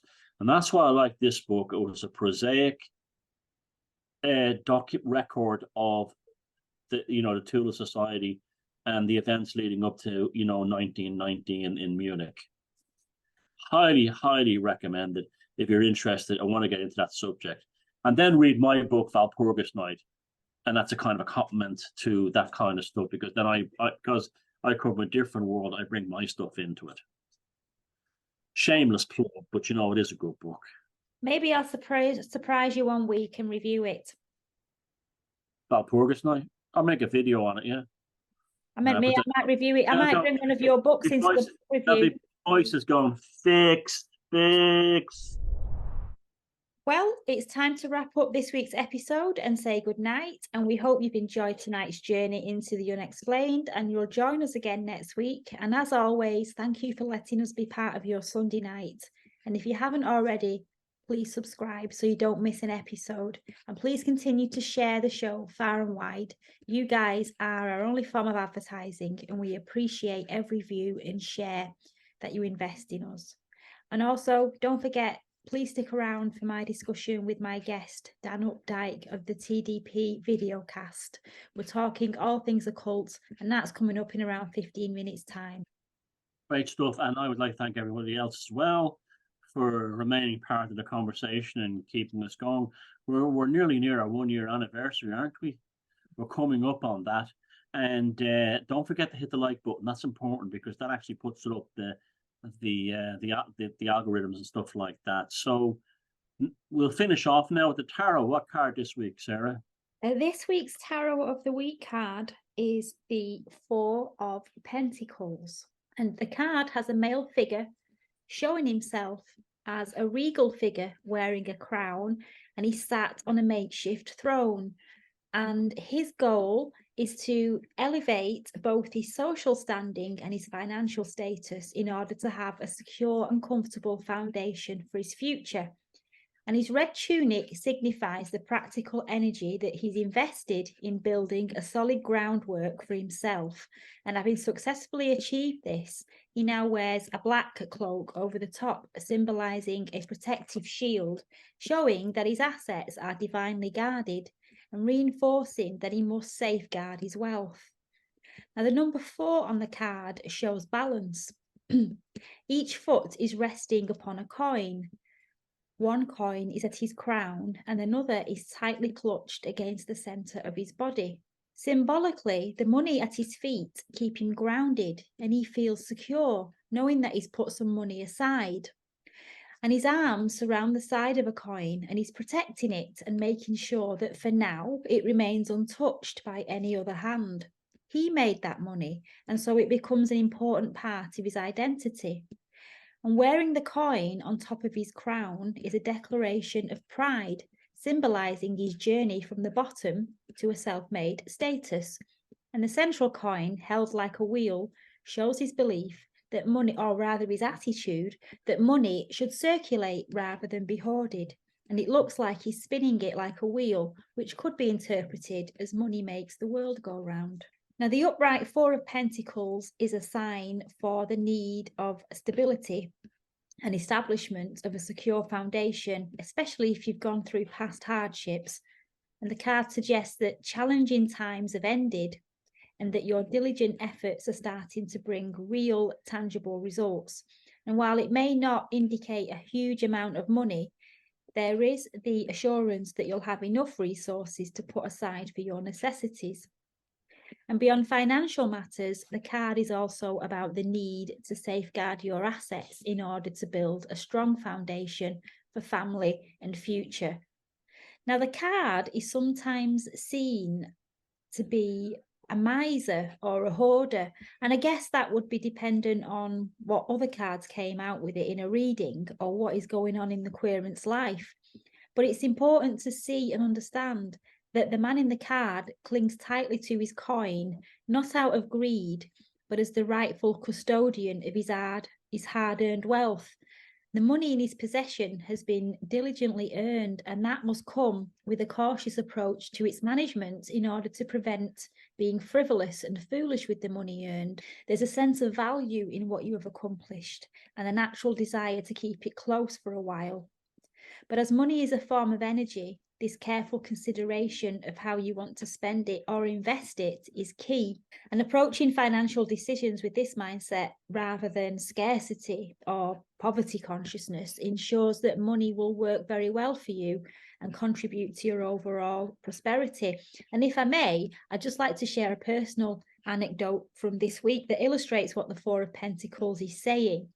And I've been saving funds through the channel with the specific goal of buying a new camera. So rather than getting all excited and hastily spending the money, I chose to hold on to it until I was absolutely certain I could secure the best camera for my needs at the most favourable price. And for several months, I've had my sights set on a particular camera, and I've exercised patience and restraint by not rushing into the purchase without thinking or waiting first. And then this week, as the early Black Friday deals rolled out, the camera of my choice underwent a significant price reduction. So the wait proved to be fruitful and worthwhile. And I've now today released the money that I had held close to my heart, just like the man in the card. And that release is not just a transaction, it's a circulation of energy as I invest in the camera that will elevate the quality of my content and enhance my overall work. And it's a gratifying example of the principle that with careful consideration and strategic weighting, you can make meaningful investments that align with both personal and professional aspirations. And the appearance of this card this week hasn't surprised me at all. In fact, it's brought me real delight to be reminded of the importance of a healthy attitude to money. And lots of interpretations of this card are about hoarding and being miserly, and I don't see it like that at all. And when I learnt the tarot, that wasn't the interpretation that I learned, especially when you go deeper into the card's meanings in regards to its position on the Kabbalistic tree of life or its astrological association, and the key meanings from the Rider-Waite, which are security, self-improvement, and holding on to money for the security of assets. I just don't see the card as miserly. I see it more as being respectful of the money that you've acquired and earned, so that more money energy is more likely to come to you. Good stewardship rather than miserly, two different things. Responsibility rather than, greed is really what it's about. It also has been, like I said, another meaning outside of money is the man that you can't fully get to know. The man that like say, there's a woman who might like this fella, and you say to him, oh, he's really nice, but he's kind of like, I can't figure him out.